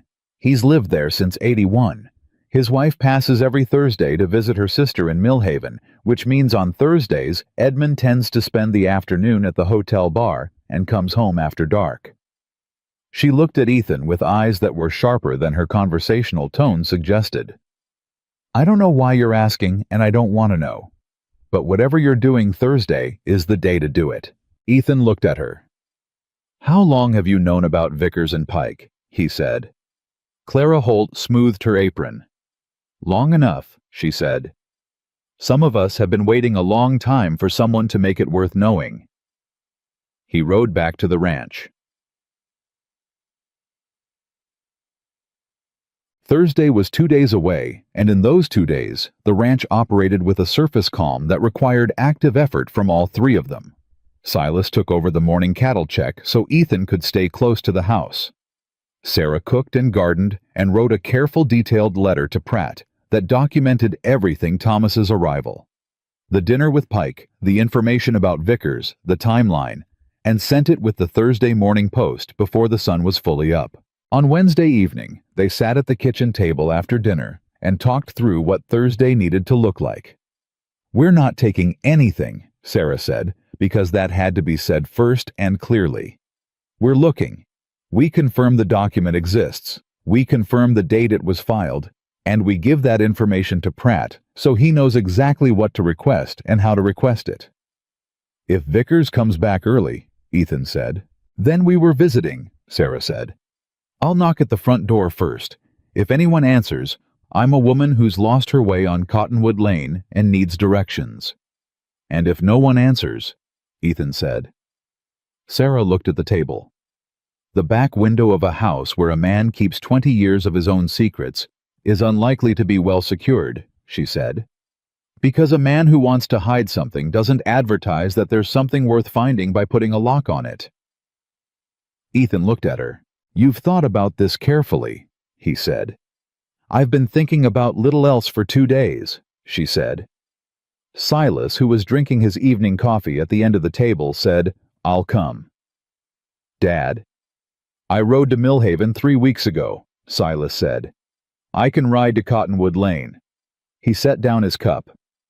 And I know what Vickers' handwriting looks like on a filed document. You don't. Ethan and Sarah looked at each other. She said, He's right. Ethan said, I know he's right. Silas picked up his cup again. Good, he said. Then it's settled. They left at 2 p.m. on Thursday, which gave them a window before Vickers returned from the hotel, and they rode into Willow Bend, not together but separately, 10 minutes apart, because arriving together was a statement, and arriving separately was just 3 people who happened to be in town on the same afternoon. Sarah went first, then Silas, then Ethan. They met at the far end of Cottonwood Lane without plan or signal, just the understanding that they would all arrive at the same place because they had all been moving toward the same place, and Sarah knocked at the front door of the blue house and waited, and no one answered, and she looked at Ethan once, and he looked at Silas once, and Silas said quietly, Back. The back window was as Sarah had predicted unlocked. It took 4 minutes to find the record boxes. They were in the back room, floor to ceiling on 3 walls, labeled by year, in Vickers's small controlled handwriting. Silas went straight to them like a man who had been in similar rooms before, and knew what organized dishonesty looked like. 89, he said. That's the year of the Hadley deed. He ran his fingers along the labels. This year's records. The agreement with your name would have been filed. He stopped, pulled a box, opened it, flipped through. Sarah stood beside him. Ethan stood at the window watching the lane. Here, Silas said. Sarah looked. It was a single page. Neat formal, the language she recognized from the letter Pike had sent her. Vickers phrasing the specific construction of obligation, and at the bottom, a signature. Her name, in handwriting that was close to hers, but not hers. Close enough that someone who didn't know her writing well would accept it. Not close enough to fool her for a single second. And beside the signature, a date. 3 weeks before she'd left Colorado. He backdated it, Sarah said. Yes, Silas said. Thomas would have had to give Pike a sample of my handwriting, she said. Something I'd written, a letter. How many letters did you write Thomas in the last year? Ethan said from the window. She didn't answer right away. 12, she said. At least 12. She looked at the signature. He gave Pike my letters. The room was silent for a moment, specific silence of a thing that has been suspected being confirmed. The date, Silas said. Look at the date closely. She looked. The ink on the date was slightly different from the ink on the rest of the document. Not dramatically, but different, a fraction darker, a slightly different weight to the strokes. He filed this recently, Silas said, and changed the date. The rest of the document is older. Look at the paper, it has the age to it, but the date was written later, possibly within the last month. Sarah looked at Ethan. He knew we were coming, she said. He's been preparing since Pratt's letter, Ethan said. Which means this document. She stopped, looked at Silas. He changed the date to create a timeline that predates my departure, to make it look like I agreed before I left. Which would make the debt enforceable, Silas said. And would make my claim that I never signed anything look like a lie, Sarah said. She stood in the back room of Edmund Vickers' house on Cottonwood Lane, holding the most important piece of paper she'd ever seen in her life, and she did not take it because taking it would be theft, and theft would unravel everything else. And she was not her brother, and she was not Harold Pike, and she was not going to win this by becoming what they were. She set it back in the box, exactly as she'd found it. Pratt needs to know about the ink, she said. The date was altered. That's what he requests access to examine, not the document, the ink on the date. Silas put the box back. He'll need a document examiner, Silas said. There's one in the territorial capital. Pratt will know how to petition. How long? Sarah said. 3 weeks, Silas said. Maybe less if Pratt moves fast. Sarah nodded. They left the way they'd come. Roy Dawson saw them on the way out of town, not together separately 10 minutes apart the same way they'd come in. But Roy Dawson had been watching his street since before noon because Roy Dawson always watched his street, and he put together what he'd seen with what he knew, and he stood in his doorway and watched Ethan ride past and said nothing, which in its way was its own kind of answer. The question was whether Roy Dawson would say nothing to everyone else too. He didn't. By Friday morning, Harold Pike knew that Ethan Cole, Silas Cole, and Sarah Whitmore had all been in the Cottonwood Lane neighborhood on Thursday afternoon. He didn't know what they'd found, but he knew they'd been there. And a man like Harold Pike, who understood exactly what was in Vickers' back room, knew that being there was enough. Pike came to the ranch on Friday afternoon. Not alone. He brought Vickers with him, which told you everything about the state of his confidence. A man who brings his document clerk to a confrontation is a man who thinks the confrontation is going to require paperwork. Ethan saw them coming up the ranch road from the pasture and got to the porch before they did, which was important, and Silas was already in his chair because Silas had also seen them from the window and had made the same calculation. Sarah came out of the kitchen when she heard the horses. She stood in the doorway. Pike dismounted with the deliberate ease of a man who had decided this was a social call and was committing to that performance.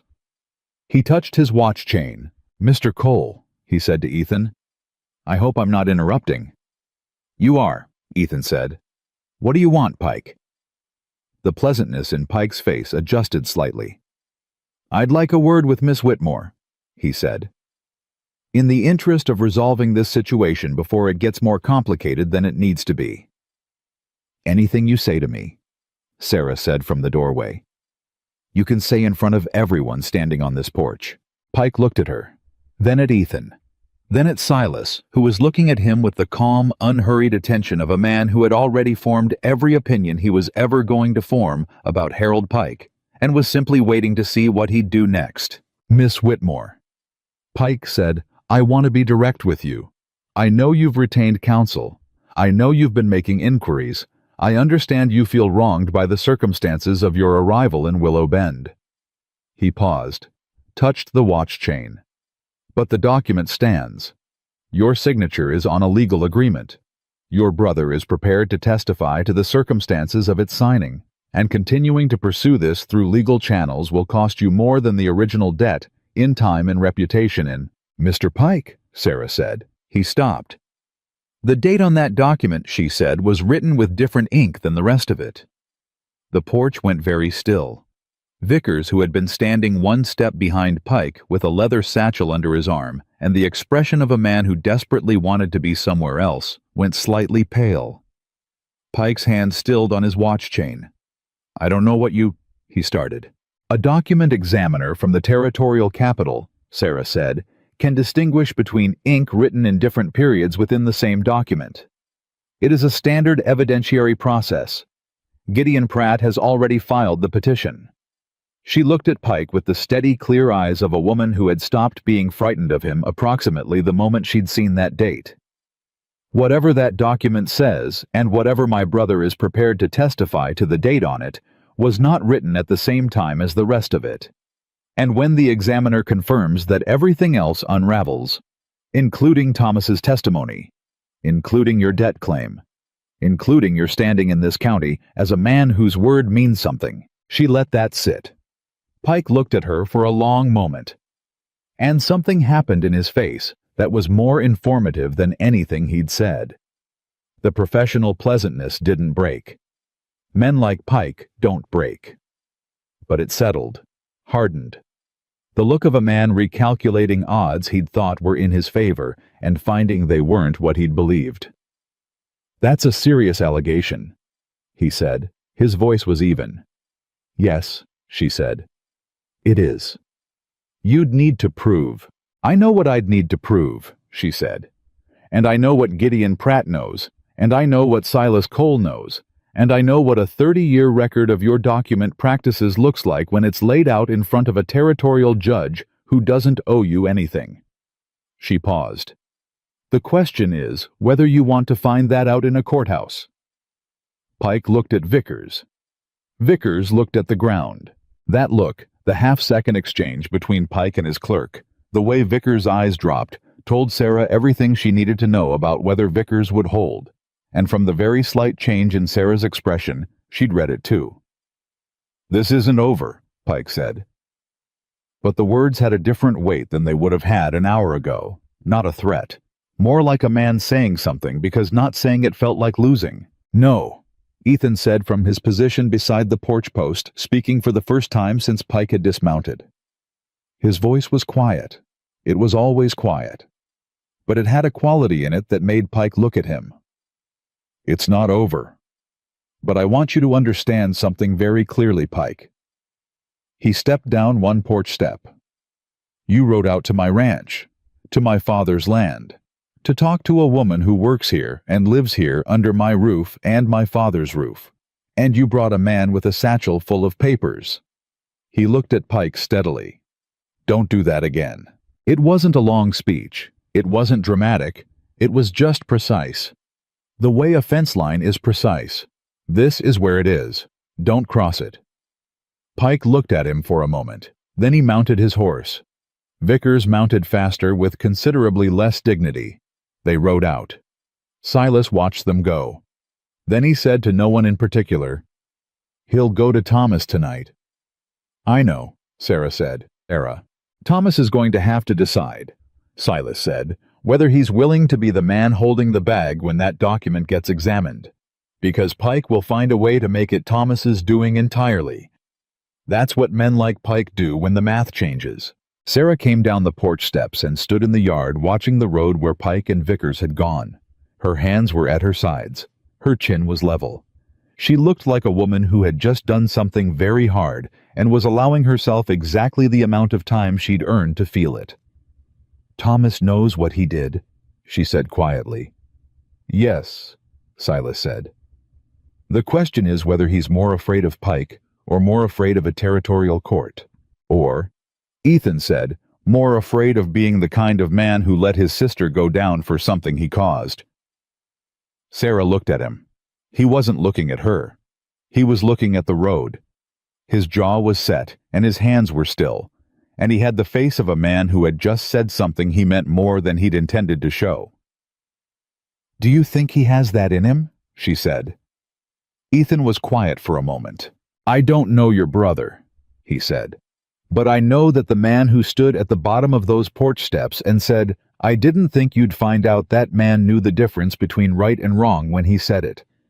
He wasn't confused. He wasn't rationalizing." He paused.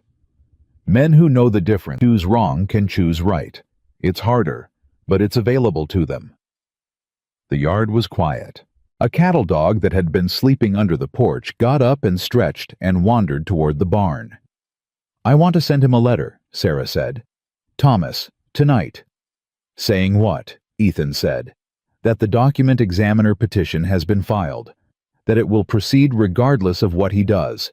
That Pike is going to leave him standing alone when the filing comes back." She paused.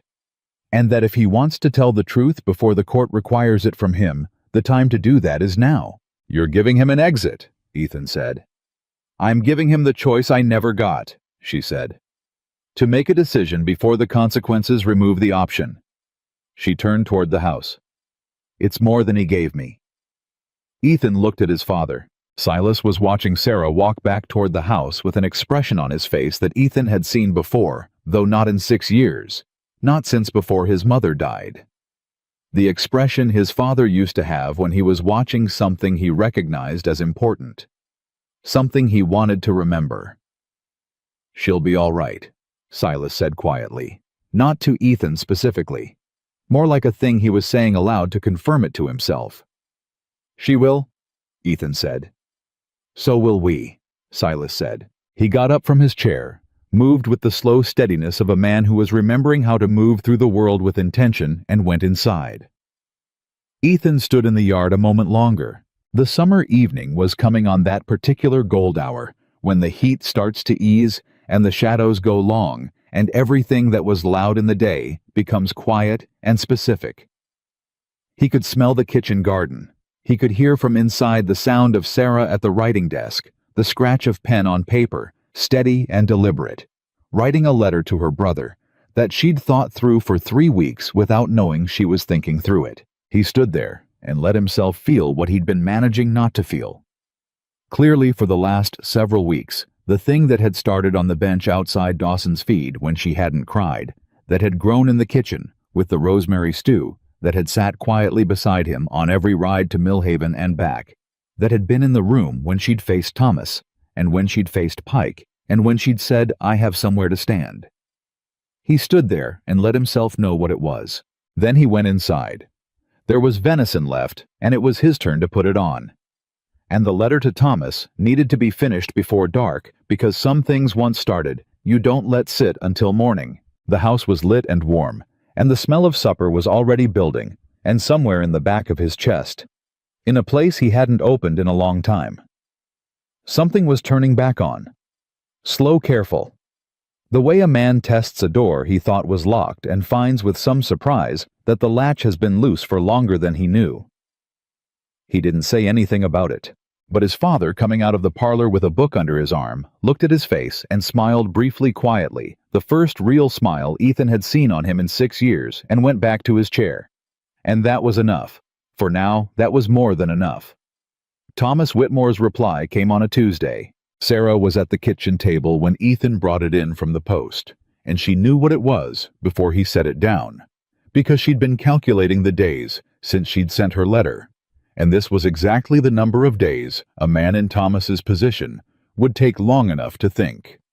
Not so long that he'd talked himself back into the wrong corner. She opened it. She read it once, then again. Then she set it on the table and put both hands flat on it, the way she'd done with Pike's letters weeks ago. But the quality of it was different this time.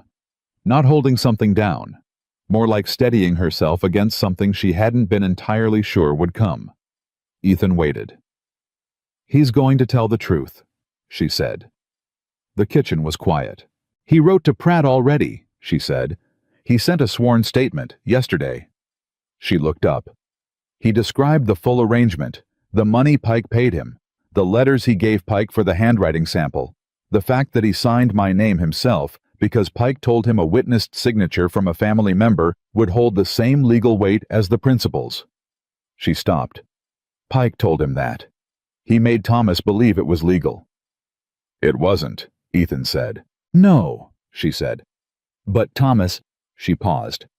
Thomas believed what he needed to believe, because believing it meant he could take the money and tell himself he'd done right by me. She looked at the letter. He says he's sorry, 3 times, in 3 different sentences, like he couldn't decide which one meant it most. Do you believe him? Ethan said.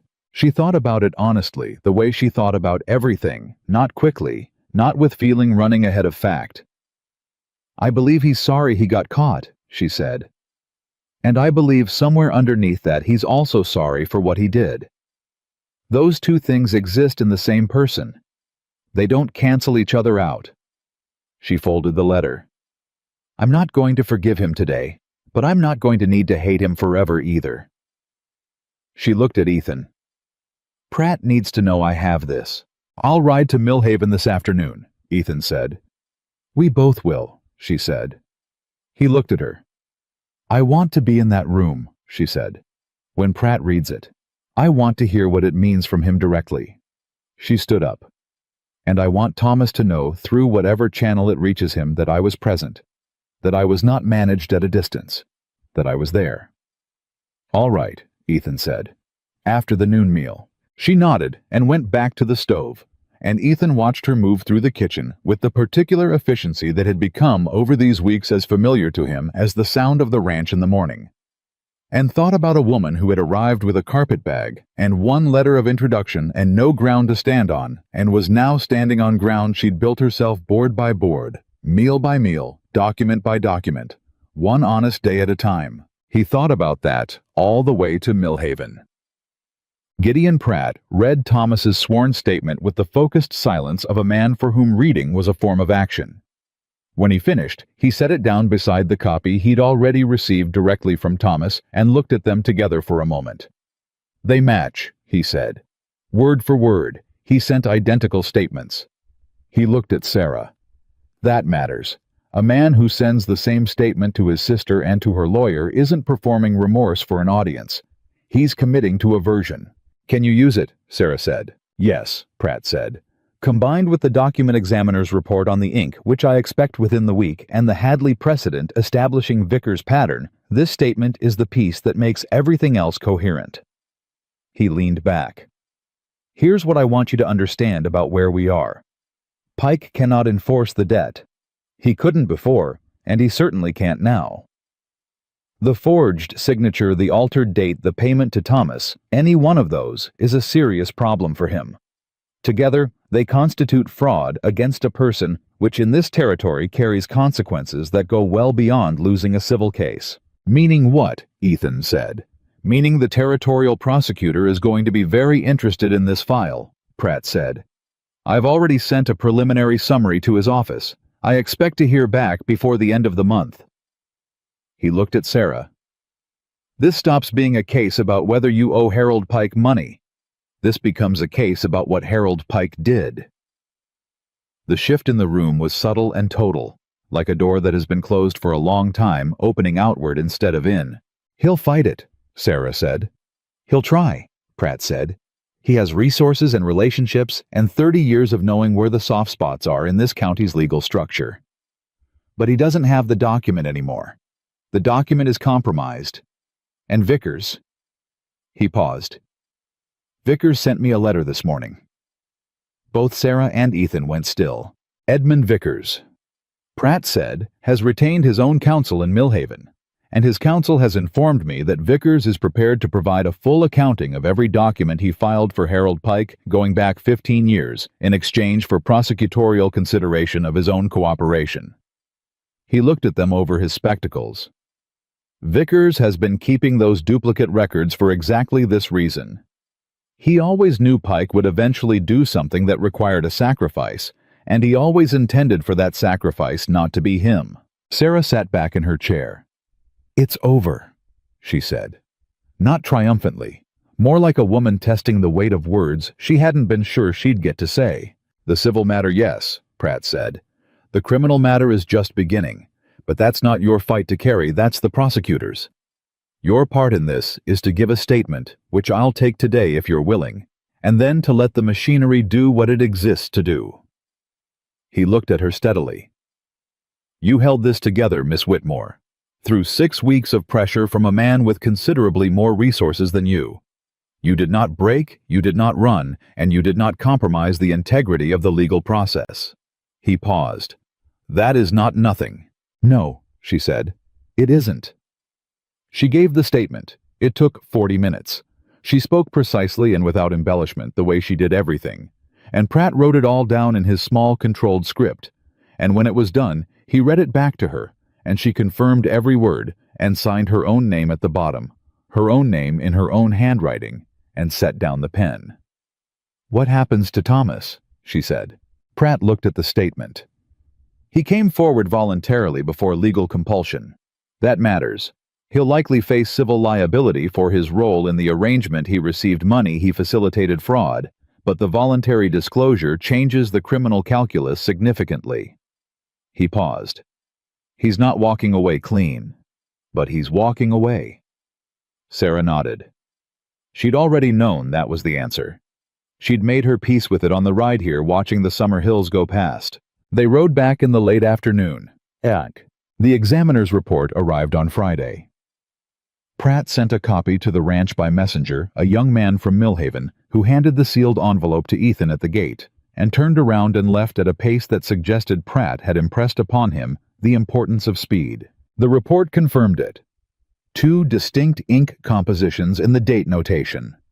The body of the document consistent with paper and ink of approximately 18 months prior. The date itself written within the last 30 to 60 days with a composition that did not match.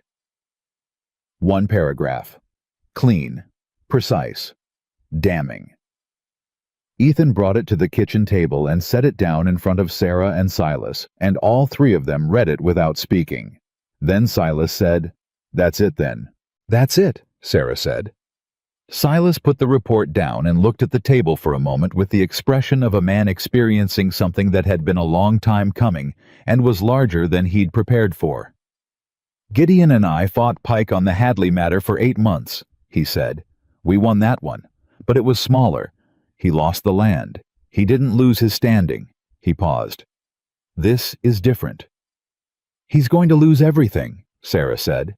"In this county, yes," Silas said. "He's built everything here on the assumption that he could paper over whatever he did. Without that," he looked up, "without the paperwork, he's just a man who's been dishonest for 30 years, and everyone will know it." "They already suspect it," Ethan said. "Suspecting and knowing are different," Silas said. "Suspecting you stay quiet, knowing you don't have to stay quiet anymore." He looked at Sarah. "People in this town have been quiet about Harold Pike for a long time. They won't be after this." Sarah was quiet for a moment. "I don't want anyone to feel they have to say something on my account," she said. "It won't be on your account," Silas said. "It'll be on their own. You just gave them the room." He paused. "That's what happens when someone stands up. They don't just stand up for themselves. They give everyone who was already standing but pretending not to be permission to stop pretending." The kitchen held that for a moment. Then Sarah stood up and picked up the examiner's report and took it to the shelf above the writing desk and set it beside the other letters. All of them. Pike's Thomas's. The reply from Thomas Pratt's correspondence. A small stack of documents that told the full story of 6 weeks in a way that nothing else could. She looked at them for a moment. "I'm going to start supper," she said, and that was that. The news reached Willow Bend on Monday. The Territorial Prosecutor's Office had opened a formal inquiry into Harold Pike's business practices. Edmund Vickers had surrendered 15 years of duplicate records to the Territorial Records Office in exchange for cooperation consideration. Harold Pike had been served with a formal notice of investigation at his mercantile at 9 in the morning in front of 4 customers and his own stockboy. Roy Dawson told Ethan at the feed store before Ethan had even stated what he'd come to buy. He went white as flour, Roy said. Just stood there holding the notice and went white. Then he walked to the back of the store and closed the door, and nobody's seen him come out since. He looked at Ethan with the expression of a man processing a large feeling in real time. "I've been watching that man run this town for 30 years, Ethan. 30 years of watching him touch that watch chain and knowing he was about to do something that benefited Harold Pike at someone else's expense and not being able to say a word about it." He paused. "I should have said something. A long time ago." "You're saying it now," Ethan said. "Little late," Roy said. "It's not nothing," Ethan said. Roy looked at him, then nodded slowly. "How's she doing, Miss Whitmore?" "She's doing well," Ethan said. "She's a remarkable woman," Roy said. Not with the tone of a man offering a compliment. With the tone of a man offering a correction to something he'd thought or not thought or assumed before now. "I should have been more when she arrived. I should have—" "She knows," Ethan said. "And she doesn't hold it against you." Roy absorbed that. "She said so." "She didn't have to," Ethan said. "It's just who she is." He bought his supplies and rode home. Clara Holt came to the ranch on Tuesday. She came without announcement, which was not how Clara Holt operated, which meant she'd thought about coming for long enough that announcing herself felt like giving herself time to change her mind. She knocked at the front door, and Sarah answered it, and Clara stood on the porch with a pie apple, which she had clearly made that morning, and the expression of a woman who had decided to say something and was committed to that decision now that she'd arrived. "Miss Whitmore," she said. "Mrs. Holt," Sarah said. Clara held out the pie. "I owe you an apology," she said. "When you arrived in this town, I watched what happened to you on Main Street, and I went inside my shop and minded my business, which was the coward's thing to do. And when you came to work at the coal ranch, I told Ethan the town would talk, which was my way of telling him the town would have a problem with it, which was my way of suggesting the problem was yours to solve." She paused. "It wasn't. And I knew better. And I didn't do better." Sarah looked at her for a moment. "Come in," she said. "The coffee's on." Clara Holt came in.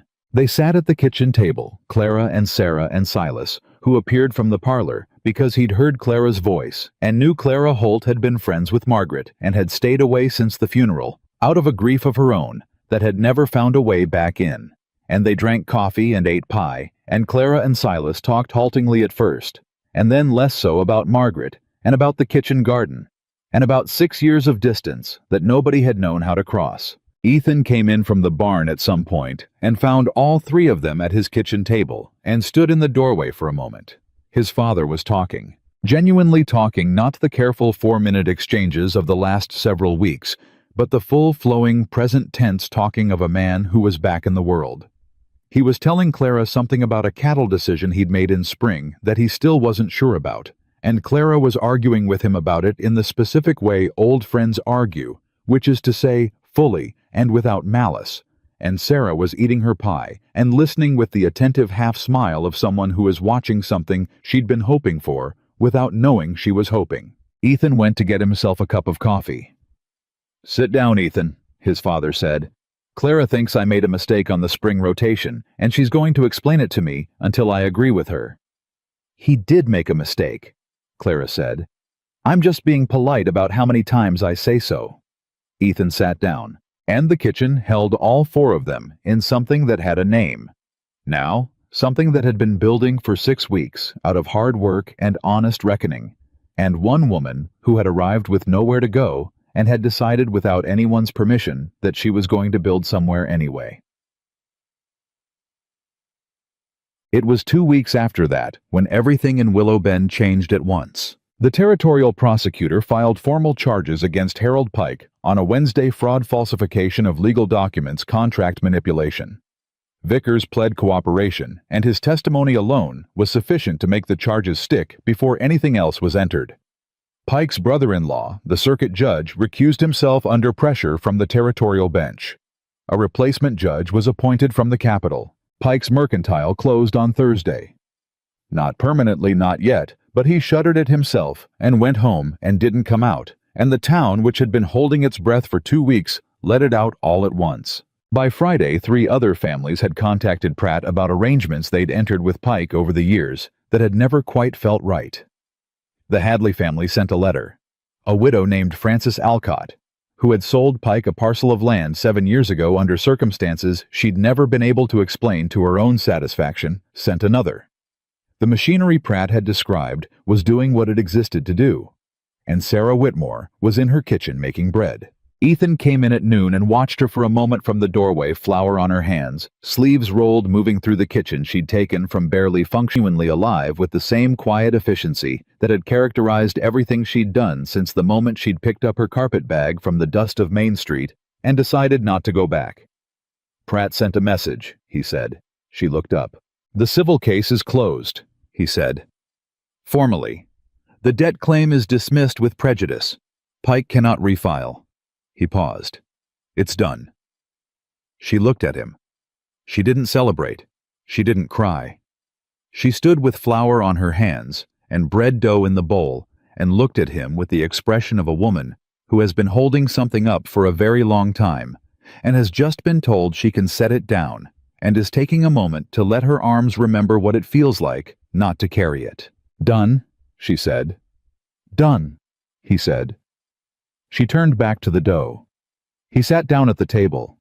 After a moment she said, "I've been thinking about what comes next." He waited. "The arrangement we made," she said, "when you hired me, it was for the work, the cooking and the house and your father." She worked the dough steadily. "The reason you needed someone is mostly resolved. Silas is—" She paused. "He's back. He's eating and he's talking, and he rode out to check the east pasture himself yesterday morning, which you didn't think I noticed, but I did." She looked at him briefly. "You don't need me the way you did 6 weeks ago." Ethan looked at the table. "Is that what you think?" he said. "That I hired you because I needed someone to solve a problem and the problem's solved?" "I think that's what the arrangement was," she said. "The arrangement," he said. "Yes." He was quiet for a moment. Then he said, "Sarah." She stopped working the dough. "Look at me," he said. She turned around, flour on her hand sleeves rolled, looking at him with the direct and careful eyes of a woman who has learned not to assume anything about what a man means until he says it clearly. "I don't want you to leave," he said. "Not because I need a cook. Not because my father needs someone to talk to. Not because the garden would go back to weeds without you, which it would." He paused. "Because I want you here. Specifically. You." He said it the way he said most things, without decoration, without performance, just the plain truth delivered at the weight it carried. "I have wanted that for longer than I've been admitting it to myself. And I am not going to sit here and let you ask whether the arrangement still applies without telling you that what I'm feeling is not an arrangement."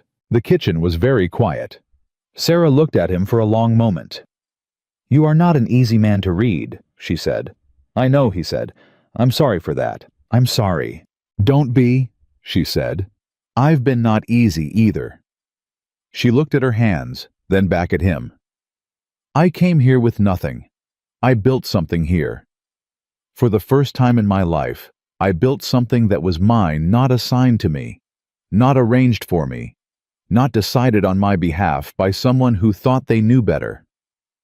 She paused. "I need you to understand that I will not trade that for something that looks like belonging, but is just another arrangement, even a kind one, even one I want." "I know that," he said. "I need to hear that you know that," she said. "I know that," he said again, more slowly, more specifically.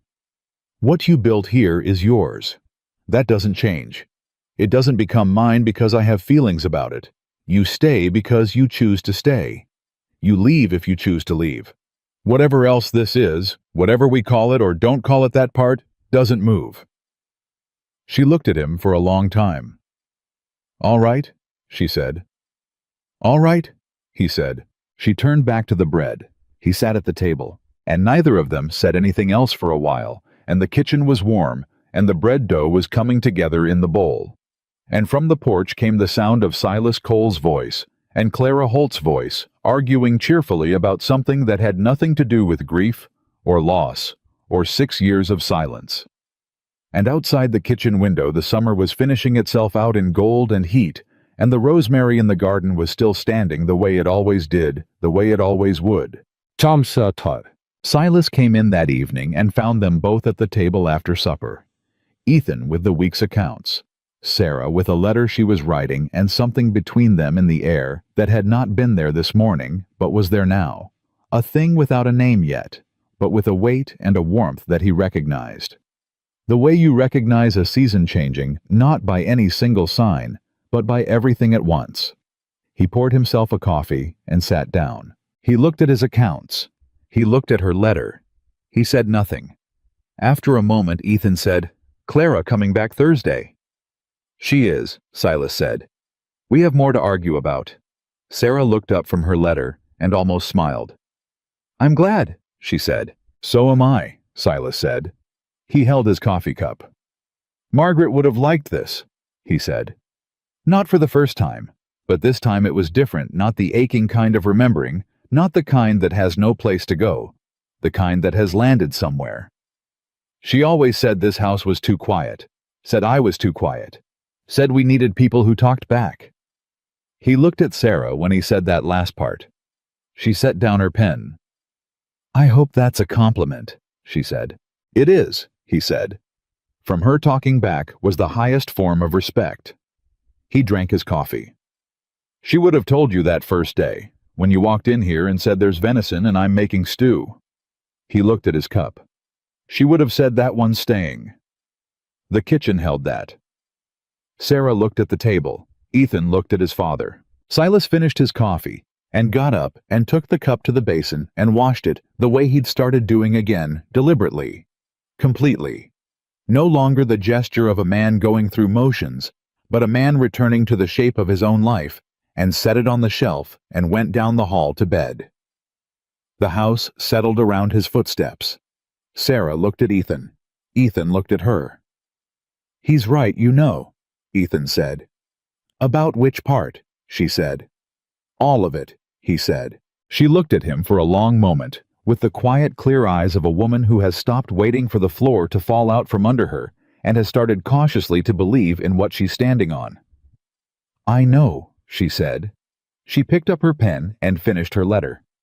He finished his accounts, and outside the summer night came down over the Cole Ranch, the way it always did over the barn and the pasture and the kitchen garden and the rosemary that had survived every drought and every neglect and every summer that had thrown itself at it, and the house that had been hollow for 6 years held 4 people's worth of living now, and the light in the kitchen window burned steady and warm against the dark, and it was visible, that light, from a long way down the road. It was the kind of light that told you before you'd even arrived that someone was home. And that was the truth of what Sarah Whitmore had built, not from mercy, not from arrangement, not from anyone's permission, but from a woman who had been handed an ending and refused to let it be one. She had walked into a silent house with flour on her hands and rosemary from an untended garden, and she had fed 2 men back to life, and she had faced down fraud and forgery, and the particular cruelty of a brother who thought love and transaction were the same word, and she had stood her ground on ground.